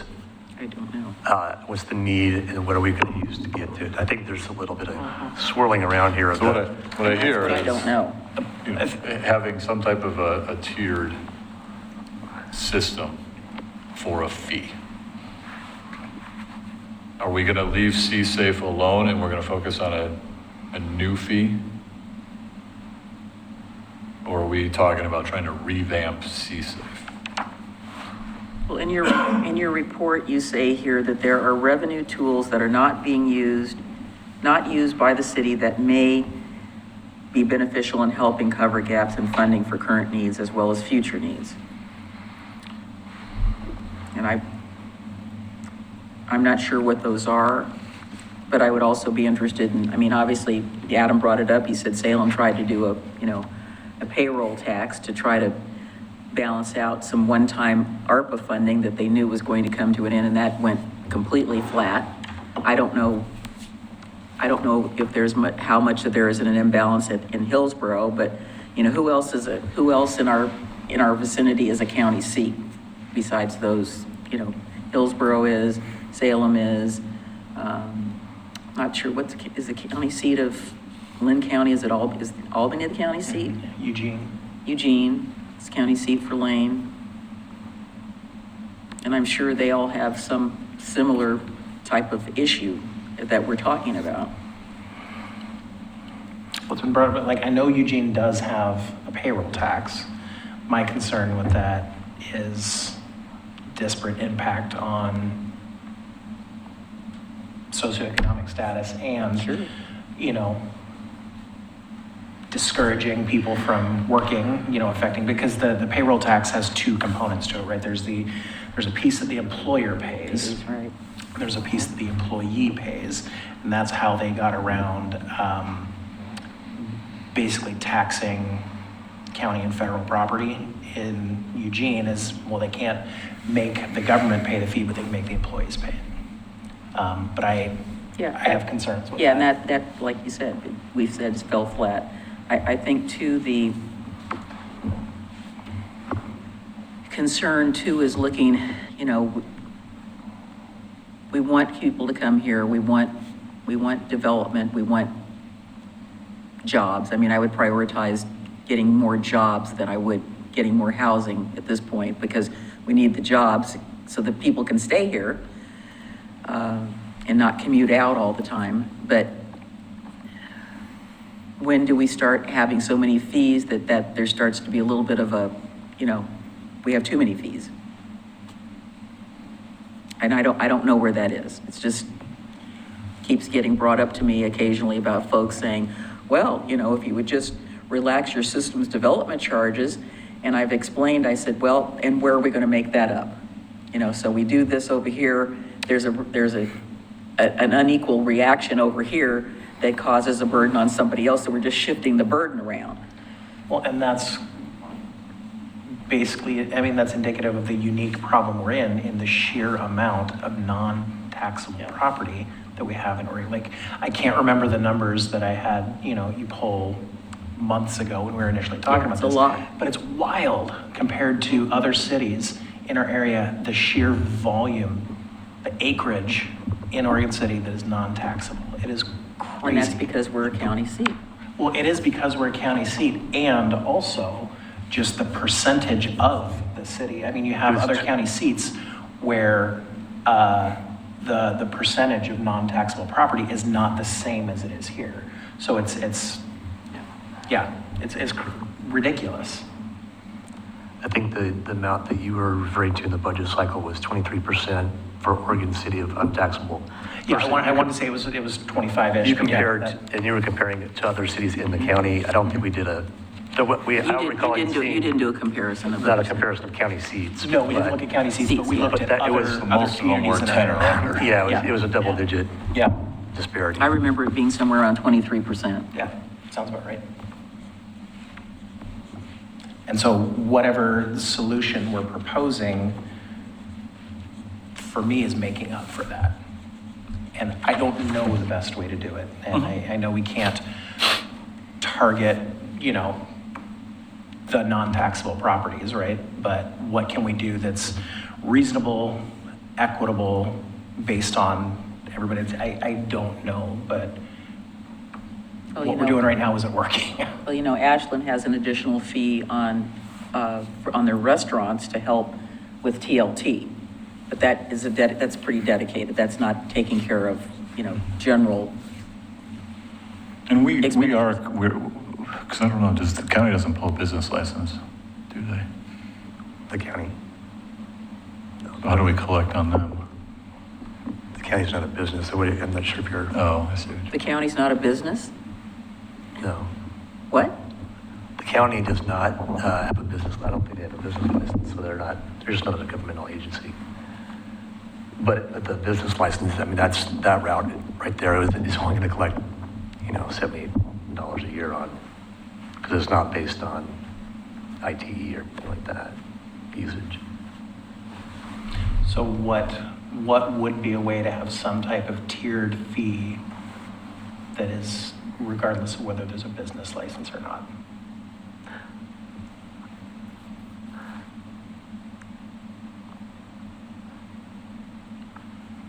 I think we have to come back and look at I think we're looking at, Back to the utility bill in some way? yeah, you could do that. The method that you choose can be is really separate from the way you collect it.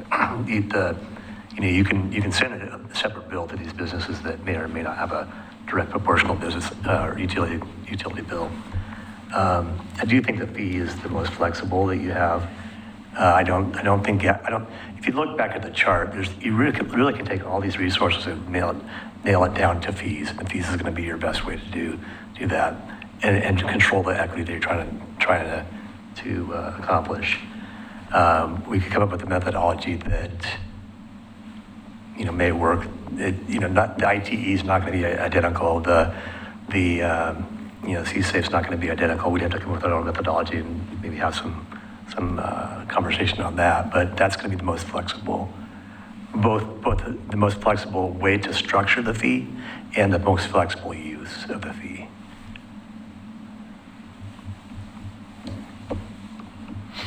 That 135,000 in the report, that we're collecting 135 over the debt service, is that amount going up to any degree each year? Probably. Keep in mind that's generally driven by growth of units.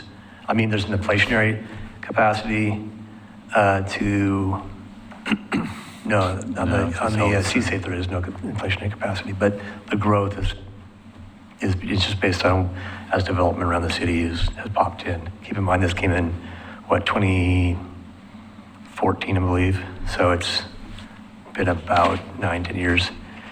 So I haven't gone back and looked to see how fast it's growing, but it's marginal.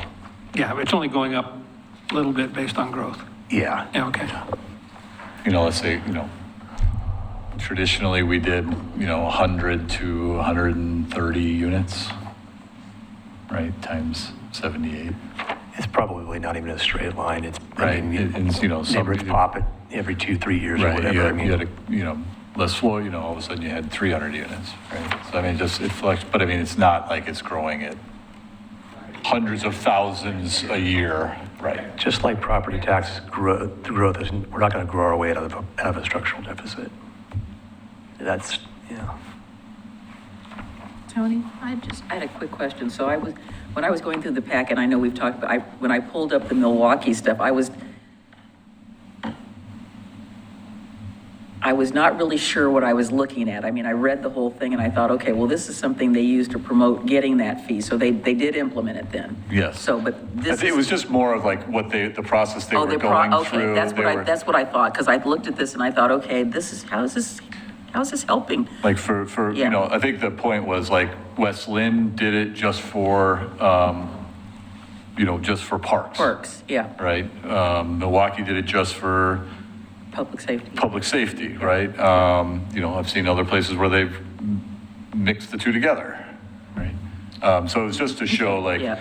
you know, the number that they were shooting for, how they were justifying it. In the bottom right corner on the first page, it shows what some of the other jurisdictions charge. Yeah.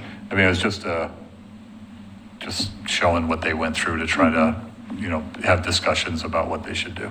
Yeah, so they're calling ours a public safety utility fee, so. Well, I don't know if we're gonna come to some solution here or Well, I heard, consensus I here. guess I heard a scale, Yeah, yeah, right? So, I mean, we can come up with and talk about, you know, how do we, you know, what are some ways that we could use as a methodology to scale it, you know, where you hold a residential at a fixed number and then you scale it based on some type of a factor, whether that's employees, square footage, or something else. We can look into how other jurisdictions have scaled it. And then I think the commissioners need to think about, or what are we trying to accomplish, right? Are we trying to fill an existing gap with no operational increase, or are we, you know, doing a little bit of both? Or are we just straight up adding operational and we'll just deal with the, you know, the structural imbalance through the budget process every 2 years? be nice if we could take And something is like it- that and apply it to parks. That is just, you know, we're never gonna see the end of where we're at, we've caught up with all of our maintenance. Well, and I was thinking that, but if there's some kind of fee that goes toward parks, and then separately from that, we go say, hey, we need money For X, for parks, for, you know, aquatic center, whatever we call it, like, Right. what that perception is gonna be from the public. Well, we already gave you money for parks, why are you asking for more money, right? well, but the pool is a pool and the EOT are completely. Well, I understand that. Yeah, I It's all know, under but the that public is umbrella. not gonna see that as being Correct. separate, yeah. Correct. So it has to be one big bundle, Yeah. in my opinion. Perks levy. But, okay, did we want to look at a tiered approach? Okay, let's try that. For a new fee or for C-Safe? It's up to you, guys, what are you thinking? Look at both things or one thing?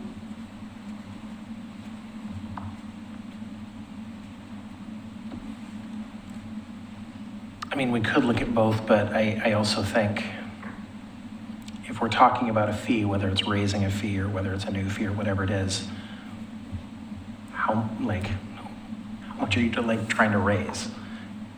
And that's, because I think that's what Tony would need, like, he can give us numbers, but like ultimately, what's the, I really do. I mean, you were there. Like I said, in my gut, I feel like that they're two separate discussions, right? We made a commitment about C-Safe. Yes, we did. And I just worry that if we try to Jerry rig it. redefine that, It'll be I don't know, maybe I'm overthinking, but. No, we're gonna get bait and switch is what we're gonna get. yeah. I really do. Yeah. Because I think if you're gonna go through this and you create this separate one to deal with whatever it's gonna deal with, right? You're probably wanting that indefinitely, right? You don't want this concept that there's a sunset to it until the commission at some future decides that it's done, right? So like I said, I feel like we did make a verbal commitment. And like I said, it's not written anywhere. There's nothing in the code, but if you go back and listen to those discussions, there was a lot of discussion about this is to pay for the building, and then it would be over. So my reason for wanting to have this discussion wasn't necessarily so we could come up with a new fee. It's to, I mean, and I've said it several times now, it's because I just want to get to that inequity of who's paying. And so if we look at adjusting the C-Safe fee to remain somewhat revenue neutral, if I'm sure that the people who you're talking about would say that we're trying to go back on our promises would not be complaining if we were actually reducing their fee in a way that was revenue neutral to increase it for other larger contributors to our system across the city. So, and then I also come back to the fact that I don't know if Commissioner Smith was on the commission then, but none of us were on the commission then. And so, I mean, past commissions cannot dictate what we do, and we cannot dictate what future commissions do. So to get to the problem that I was trying to solve, and that I think I've heard from several of my colleagues, beyond just trying to say we want to boost the parks or we want to boost the police funding, it's how we do that, not by how much. And so that's why I would advocate, if we're coming back with this, to look at adjusting the existing C-SAFE fee to remain revenue neutral in some sort of fashion, if there's a way to do that. Increasing it on larger contributors, decreasing it on residential. And that doesn't give us the issue of trying to basically communicate to our residents why we're trying to increase fees and not knowing what we're going to do with it, because that's not what we're trying to do. We're trying to address the imbalance itself. So under what you're saying, we're not actually adding anything. We're going to collect the same amount of money, just in a different, Yeah, I'm at talking different about, levels. yeah. So there's no added capacity. Like I said, this wasn't about trying to get people to pay more fees. It was about changing the methodologies that we currently use. It's the same rationale for why I've been advocating for us to go for the tiered SDCs. It's not necessarily to increase the amount of money that we're bringing in through SDCs. It's to recognize the different value that we get from building smaller and acknowledging that in our SDC methodology. And the same thing goes for here with how much those larger footprints are contributing. It's not about trying to increase our revenues. It's about how we bring it in.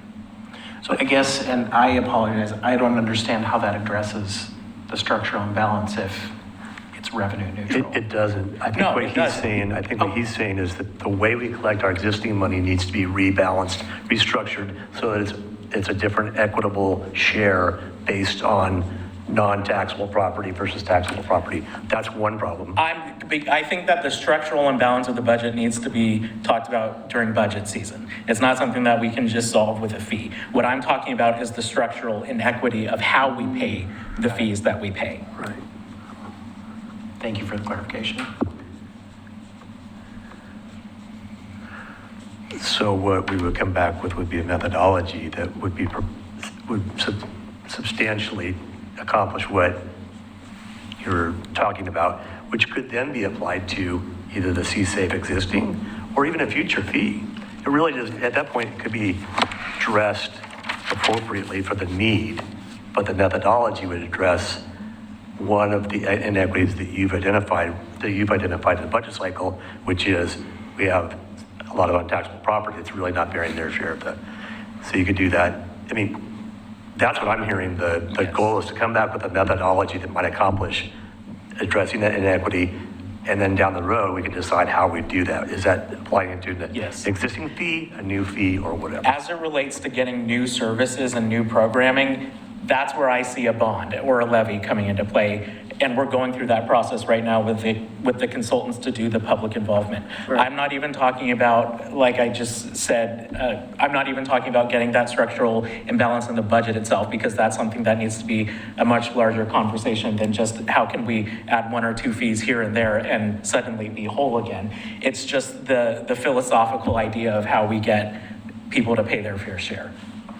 And if that includes it, and by keeping it revenue neutral, we're reducing the amount that residential customers pay. And like I said, I don't see them wanting to complain about that. As long as somebody else pays it, they're okay with it. Okay. Yes, and my only thoughts are, and you kind of addressed this when you said past commissions can't dictate what we do. My only concern with that is if the goal is kind of getting people or entities, right, to pay their fair share, it would be kind of an in perpetuity thing, rather than a fee that had some discussion on sunsetting. Does that make sense? Right, and I think by having that methodology, regardless of if we apply it to C-SAFE or something else, that we're able to make sure that we can reference back to that if and when that time comes for that commission to say, okay, well, what are we going to do now to supplement the budget? And oh, look, we already have a methodology here that we can use for some future fee if they decide that that's worth it.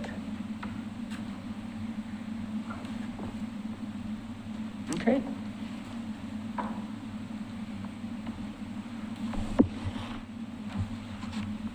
Everyone good? I think we can I think so. come back, obviously, and have more discussion when we kind of. All right, so we have item 3, list of future work session agenda items. Our favorite list.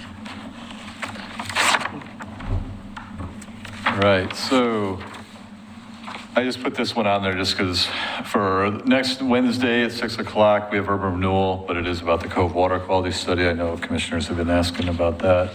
Then we have in December coming back with the work on John Storm dock stability and improvements needed for that for deferred maintenance, as well as any potential larger ships using that facility.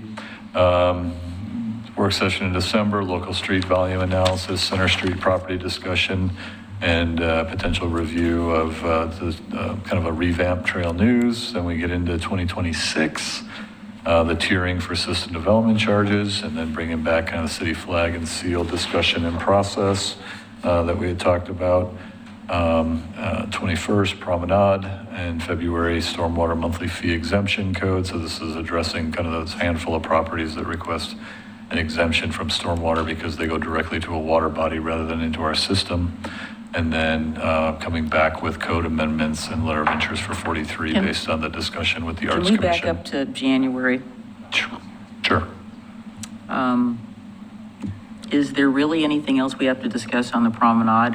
I thought where we were on that was, we've gotten as many people who are going to work with us, we're getting those taken care of, and then the people that aren't working with us or have not responded or whatever the thing is that we were going to move those towards code. The commission had asked us to look at if we could maximize on-street parking in the vicinities around there, as well as if we could disconnect stop the street, Right, and I think you make did. it a dead end. Yeah, I think We you- talked to Clack Fire.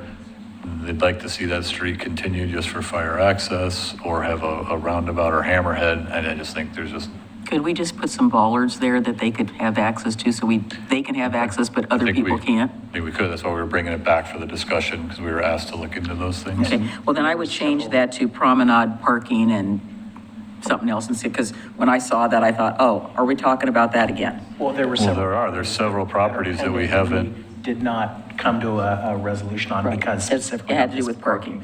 We didn't want to make any decisions on those properties until we talked about the parking. Yeah. around the Well, the property. one thing I do want to see if we can move up is that I don't want to let the Arts Commission code thing hang out too much longer. I just want to get us to get through it and get it done. Okay, what would you like to move?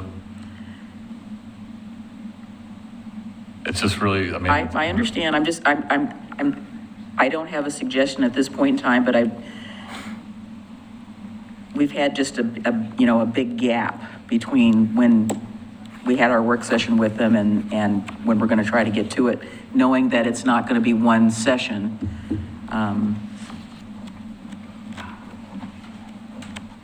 November 19th, we only have an hour.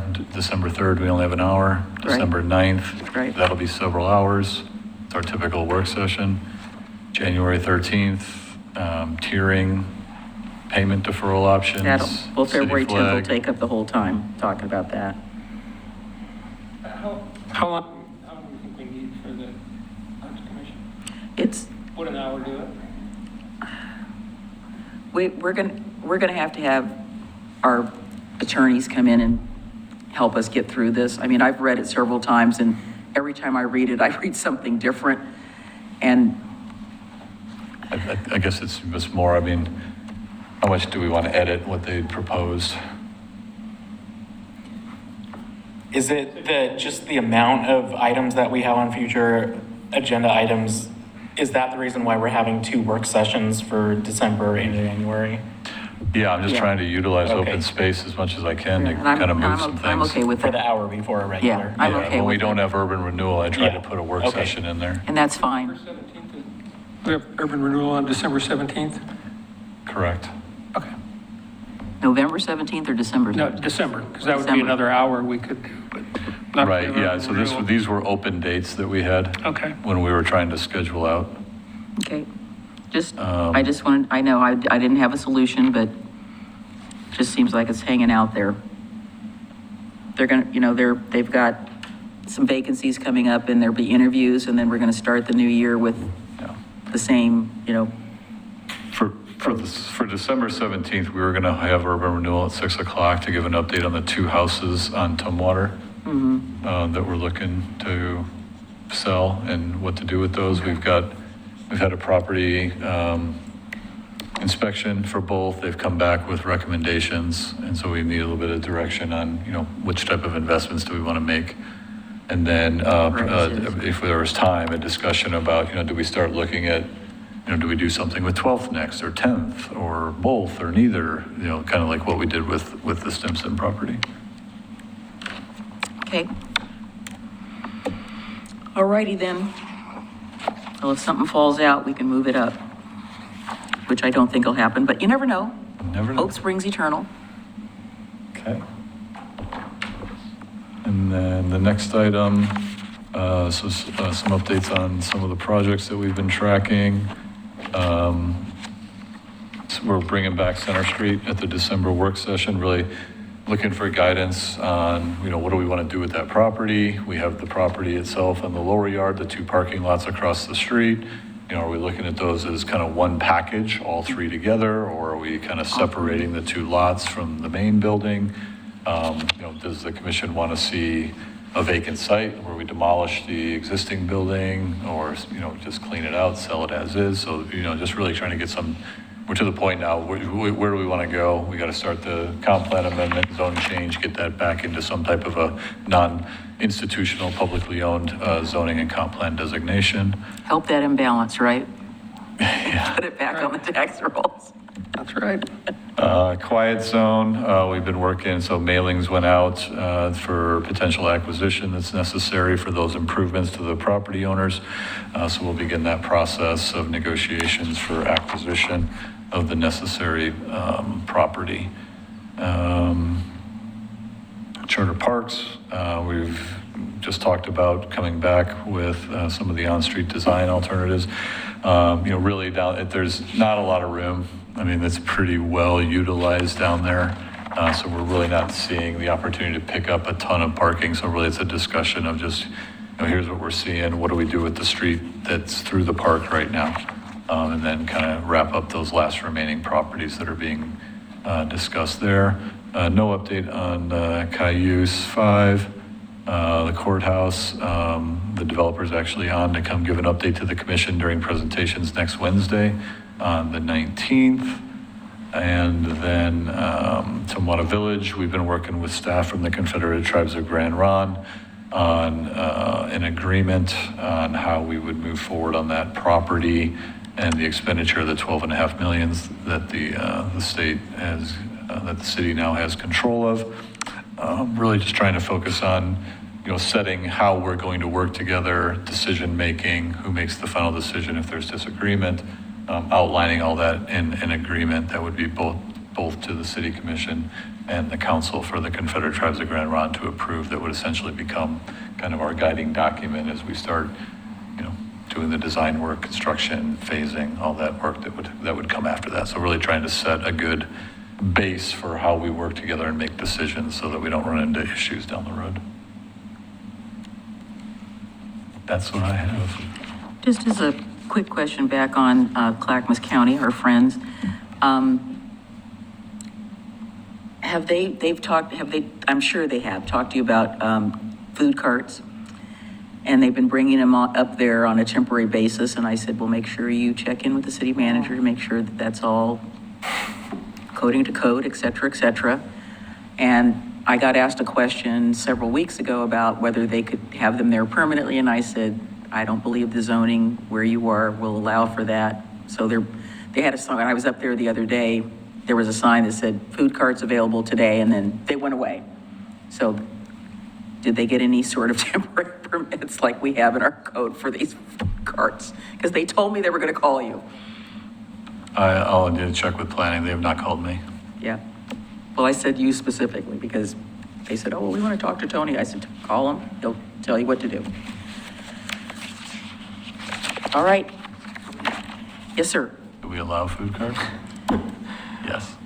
Not in that zone. Well, Well- I mean, that goes under event permits and permitting for a special event and having a food cart, right? They're not, it's not a special Or like event. corner 14, where you do a permanent That's the one. only way it was allowed is I mean, if you were having a food cart for one day or, set period of days, that was considered an event and you would have to go through and do that. I don't know what the process is, if there is a process anymore. Right, and I guess, yeah, I mean, if they're talking permanent, That used to be the only process that you really had. My understanding is that, as you're aware, there are not a lot of food options up there that are close by of any sort. They were supposed to have a cafe of some sort, of small cafe in the Yeah. courthouse building. But like I said, they've had them up there. I know they have been. I can't say it was an event. It was like, here's lunch, have some lunch, and then the food carts went away because they had a big A-frame sign up. right, I mean, I think we've come, since then. Yes. I think we've added some code language around food carts, which is why you Yes. see these food cart pods at like corner 14 or OC Brewing, where they're permanent in nature, Specific hooked zone, up. yeah. Right, but the process Versus, outside of that. Right. Is I don't know different. that we have a process. I Well, mean, we to used bring them have- in for concerts in the park, that's a Well, I know. specific event, special event, and they get permitted that way. So just That wanted to- doesn't mean everyone else is following that. It I doesn't agree. mean- And as you know, the city hasn't followed its own rules as regards to food carts and having food carts on city property in the past. And so I know the school district does it as well. So it's one of those questions we need to ask citywide and have a consistent process, and I don't think we do. Okay, well, I will ask the superintendent when I meet with her. Mr. Wilson, tell us what's going on with the Homeless Solutions Coalition. Yeah, this most recent meeting, I was unable to attend due to a scheduling conflict, but I think the biggest piece right now is after the last work session, just bearing in mind that they did ask the city for support, even if it is more symbolic in nature than financial. And so just at some point, whether that involves, inviting them back or having that further discussion, what does that mean? And what is the city willing to do? Okay. Commissioner Smith? I don't really have any reports.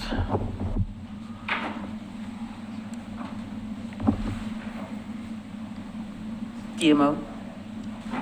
I don't know when the last meeting was. The only meeting I've been to regarding that was Clackamas Heritage Partners meeting, which was just this last week. I'm not sure if I'm getting the announcements anymore for DMMO. The current DMMO we're having a conversation about their choice of meeting times, which they moved, which are early in the day, which I cannot attend. The Heritage Partners? No, DMMO. Coordinating DMMO. Yeah. I don't know if they've discussed for sure when their future meetings are, because they were having conversations about when their meetings would be open. The first two meetings with the new director were not public meetings, and then they're having conversations about what their new meeting times will be. The task force event that they're having, they've moved to 2:00, which I will not be able to attend. So I don't know if that's their plan for moving forward on meetings or not. I had that conversation, but my hope is they do not have their meeting times during the business day. Should we follow up on that? I haven't gotten any notice about the task force meeting, but I was supposed to be added. Oh, the task force thing is an event. It's well, not task force. What is it called? Mixer? The mixer. Mixer, yes, the thing, mixer. that Yes, thing, they that's- moved to yeah. 2:00, which I'm fine, because for that, it's a community Right. input type of thing, which I don't feel is appropriate for me to go, be part of anyway, because that's for the community to come and talk. So I did mention that I think that, I would prefer the meeting times to stay at least at 4:00 or The so, regular where I meeting. can attend, but I don't know if they've made a decision on that. Okay. I will follow up and copy you on that because that affects me as well. I'm going to go in your place. So they keep moving it around, that makes life a little bit dicey. Commissioner Marl. So at CIC, we had a presentation about the courthouse redevelopment, and which is great for me because I am likely not going to be at next week's meeting due to travel. And so that would have been the third time that I've seen that presentation anyway. Great presentation. But really excited about the project and looking forward to watching back the recording when I'm able to hear the discussion that ensues after that presentation. But that was the main thing at CIC. Youth Advisory, our Assistant City Manager, gave an overview of Oregon City government, what municipal government does and how we're organized, the different advisory committees and what they as an advisory body are charged with doing. And then at C4, I mentioned how we're going to start rotating where we meet when we do our every other month in-person meetings.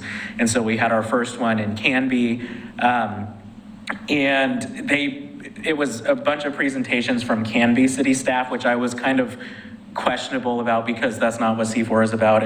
That's more what we do our Clackamas cities dinners for, is to show off what we're doing as cities. However, I was very impressed specifically with their staff when they presented on employment lands and transit. Canby Area Transit is a very well run public transit agency, and I've talked before about how much I admire SMART, South Metro Area Regional Transit in Wilsonville, and how we always hear about all these budget woes from TriMet, but these smaller agencies have even less resources, and they're doing a great job, and they have community buy-in in their projects and the services they provide. And so really impressed by that presentation. And then, like I said, the employment lands, Canby has done an incredible job with their industrial, the Canby Industrial Park that they have, in attracting good paying jobs there. And so I felt that that was really informative, especially considering that that's what we're trying to do in the Thimble Creek area.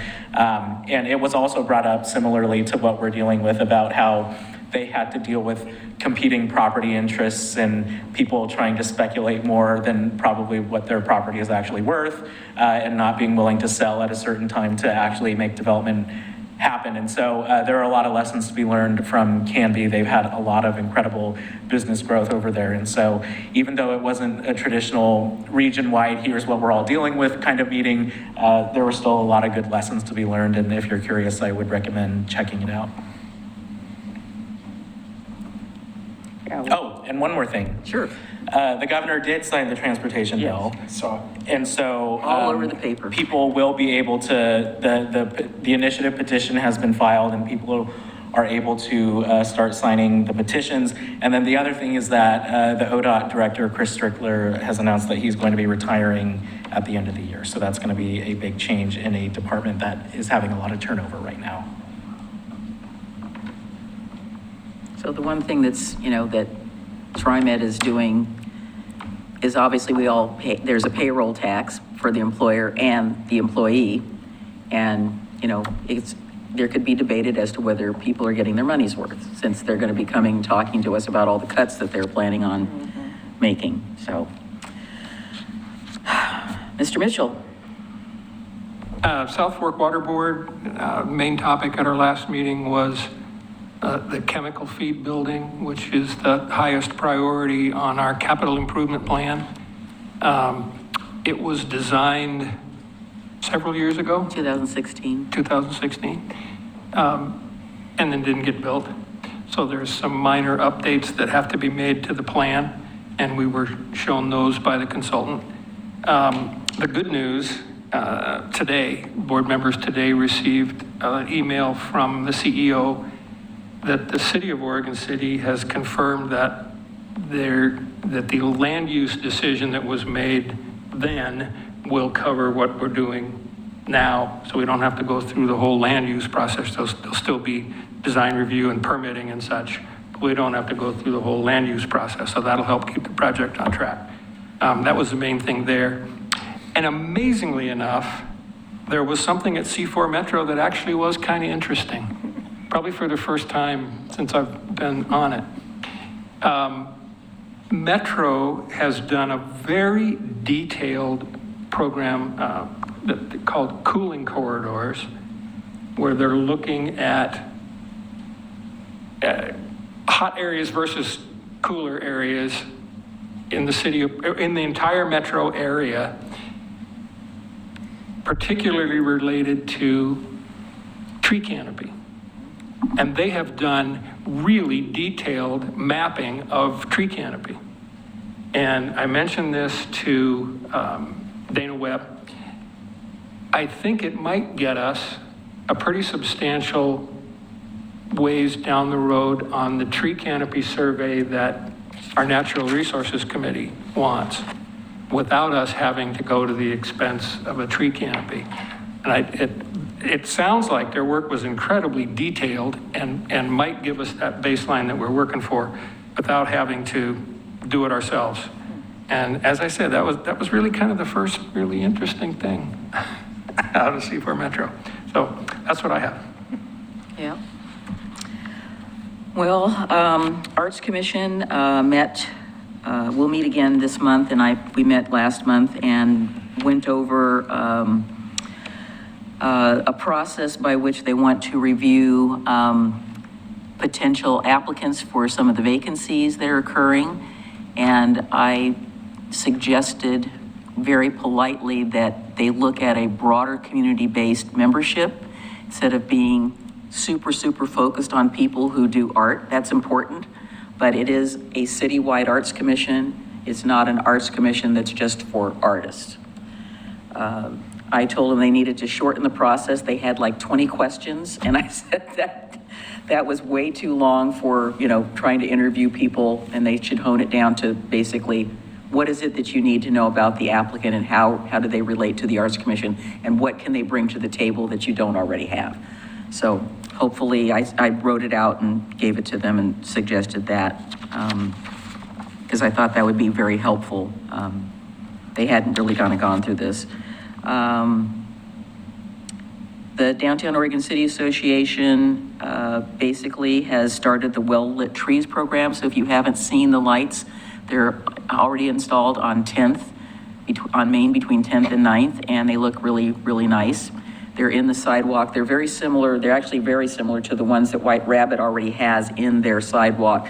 Doesn't light up any trees, and I suggested to Danielle that she needed to get a new tree put in that tree well that's by their building. So that is ongoing. That is part of a grant that they received, and they are actively fundraising for the rest of the blocks, going to hit up business owners and some property owners in order to move to the next stage. The Metro Policy Advisory Committee, we did some appointments. So Kelly is going to be the alternate representative from our area for that organization. Laura was on it previously. I think Laura is now the representative for Happy Valley. So anyway, full circle. We also got a overview of the Happy Valley Town Center plan, or the main, or what they're going to call their downtown. And I will honestly tell you, it basically looked like a lot of housing and some commercial, but I don't think they're looking at it like I think of a traditional downtown. It just looked like another redevelopment, so I'll have to ask some questions. It didn't make a whole lot of sense to me.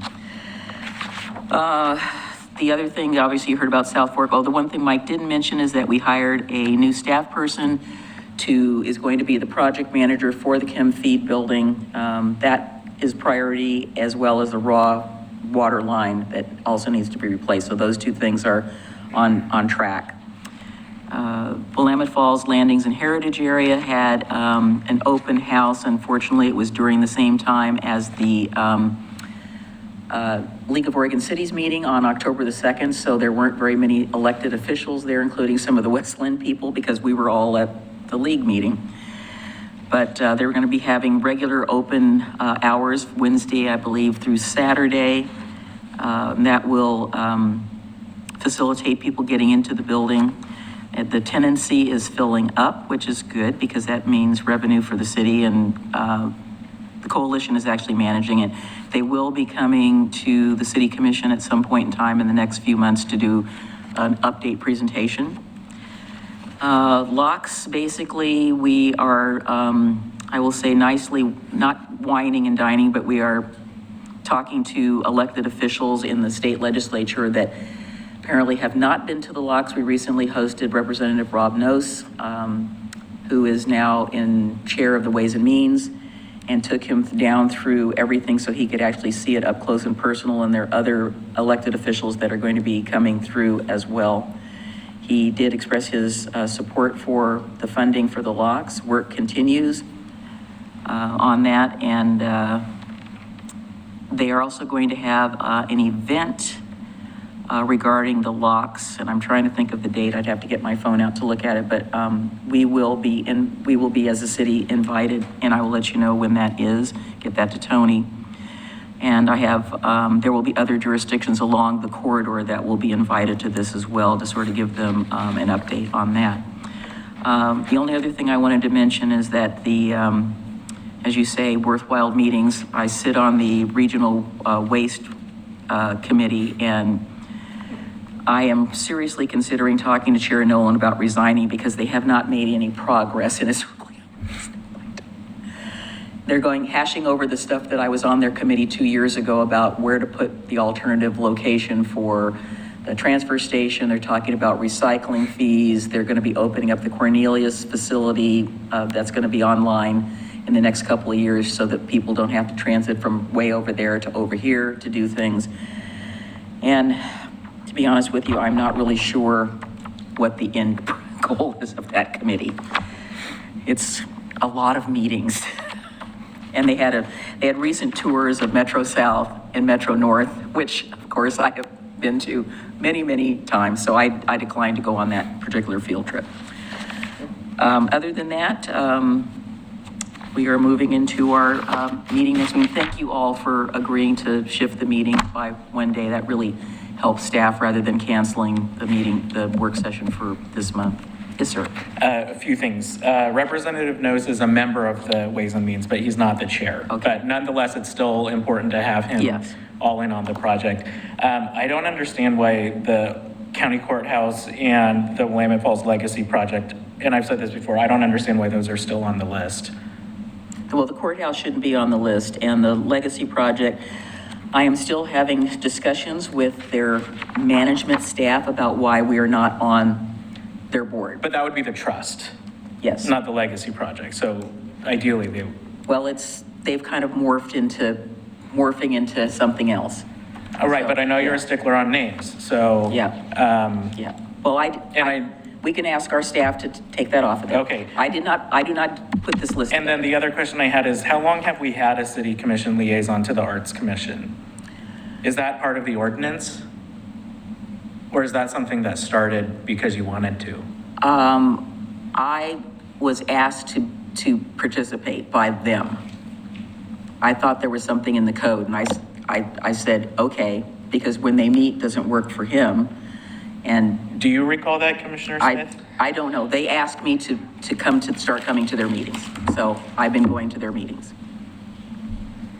Because I kind of have a hard time with that being listed as an official committee report if that's not something that's spelled out in the ordinance. I don't know if it is. Trying to remember. It's been so long. I just remember when it started appearing on this committee reports Right. list, and it was relatively recently. I've been going for about the last year. Okay, yeah. I guess if it's not, my comment would be, I mean, it should be consistent with the other groups. I mean, if we have one on the other committees, then it makes sense to do that. Well, to that point, I think that's a discussion we need to have because we have a liaison to Youth Advisory I thought Committee. this is a conversation we've had many times. Yeah, I think the only one we have a liaison to is the Youth Advisory Commission. NCNC. And so But the other, like PrAC, No, we don't have. So that's why I was They go, confused. they will ask periodically for one or two of us, But somebody to that go. doesn't mean that we're No. the liaison to it. I did not put this on here. I've been going to their meetings and I've been reporting out to you what I've been hearing from them and what's going on. So whether it's a liaison role or whether I'm just attending because they've asked me to attend, I'm still reporting out to you about what they're doing. But that gets into the conversation we had about, like, when people ask you to be there and whether you're there as a private citizen or as the mayor, and the fact They that that's asked me not to be something there that as a can be, member of this city commission. and the fact that those two things cannot be separated, I just have a problem with that if that's not directly spelled out, and the fact that we don't have that for the other ones, except for the special ones involved with community engagement. As I stated, I'm attending because they asked me to attend. So I'm trying to be responsible and reporting out to you what I'm hearing from them. Well, right, and you can attend, I mean, all of these are public meetings, Sure. and so we're all free to attend them, but that doesn't mean that we're the liaison to it. Yeah, well, And have a seat at the table. Okay, I can see this both ways too. Here's why I'm getting so frustrated. And I've said this before, I'm getting frustrated having the same conversations over and over again. And I know I've been here a lot longer, but when we, whatever commission it was, pre-commissions ago, meaning I don't know how many, we talked extensively about committees and what would happen if we created new committees, and the whole point of what committees were and what boards were and what the differences were and all of that, so that they could all be consistent. And here we are continually now doing not that. To me, one of the things that put that in place, or at least the liaison part in terms of CHP, was when the museum closed without the knowledge of the city and was in financial, straits, and the city had no idea. And therefore, there made sense to have a liaison to that board to make sure that there was someone from the city, mainly because that wasn't staffed, to have some oversight. Now we have the DMMO, which James attends as a staff person, but then we've also put me on as a liaison because of that. So those are operating different. And to me, it actually does make sense to have a liaison to the Arts Commission to be consistent with that, but yet there's still other inconsistencies. And Right, so and we've gone away from what we were trying to do, making all the boards and all these different committees equal in some way, but we've lost track of that too. So the issue that I'm trying to bring up isn't that we should not have a liaison Right. to the Arts Commission. It's that if the fact that we have a liaison right now is because one of them asked the mayor to be there and she started attending regularly, that does not equal the same thing as when we created the DMO and specifically stated that we wanted to have a commission liaison to it. So that's Right. what I'm trying to figure out. So that may be a conversation we have to have again about how to It make wasn't those. one person. It was communicated to me by their board, would I be willing to come to their meetings? I wasn't calling myself a liaison. I'm there as a person who's on this commission. I listened to what they have. They asked me opinions on things. They say, well, does the city do this?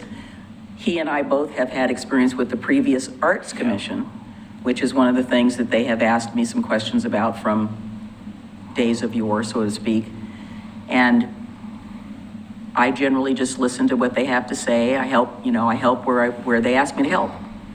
Okay, and I think that's fine. Sure. I'm not calling myself a liaison. Okay, well, it says it's a committee report. As right I here, said, So. I didn't put this agenda together.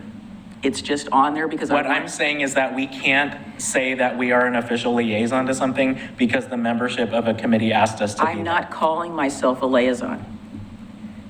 I am not. If you want that changed on the agenda and you want to nitpick that, that's fine. Well, I know coming from the queen of nitpicking that, we could have a good conversation about that. Yeah. I'm just trying to make sure that we're adhering to the code. I understand. If you don't want me to report out when I give my reports about what they're doing, I won't do it. But I figured it was of interest to you since That's we've not been- what I'm saying, Went yeah. through meeting. Okay, so I'm not calling myself a liaison. So you got that, Evan? Okay, is there any more business? All right, then we are adjourned. Thank you so much.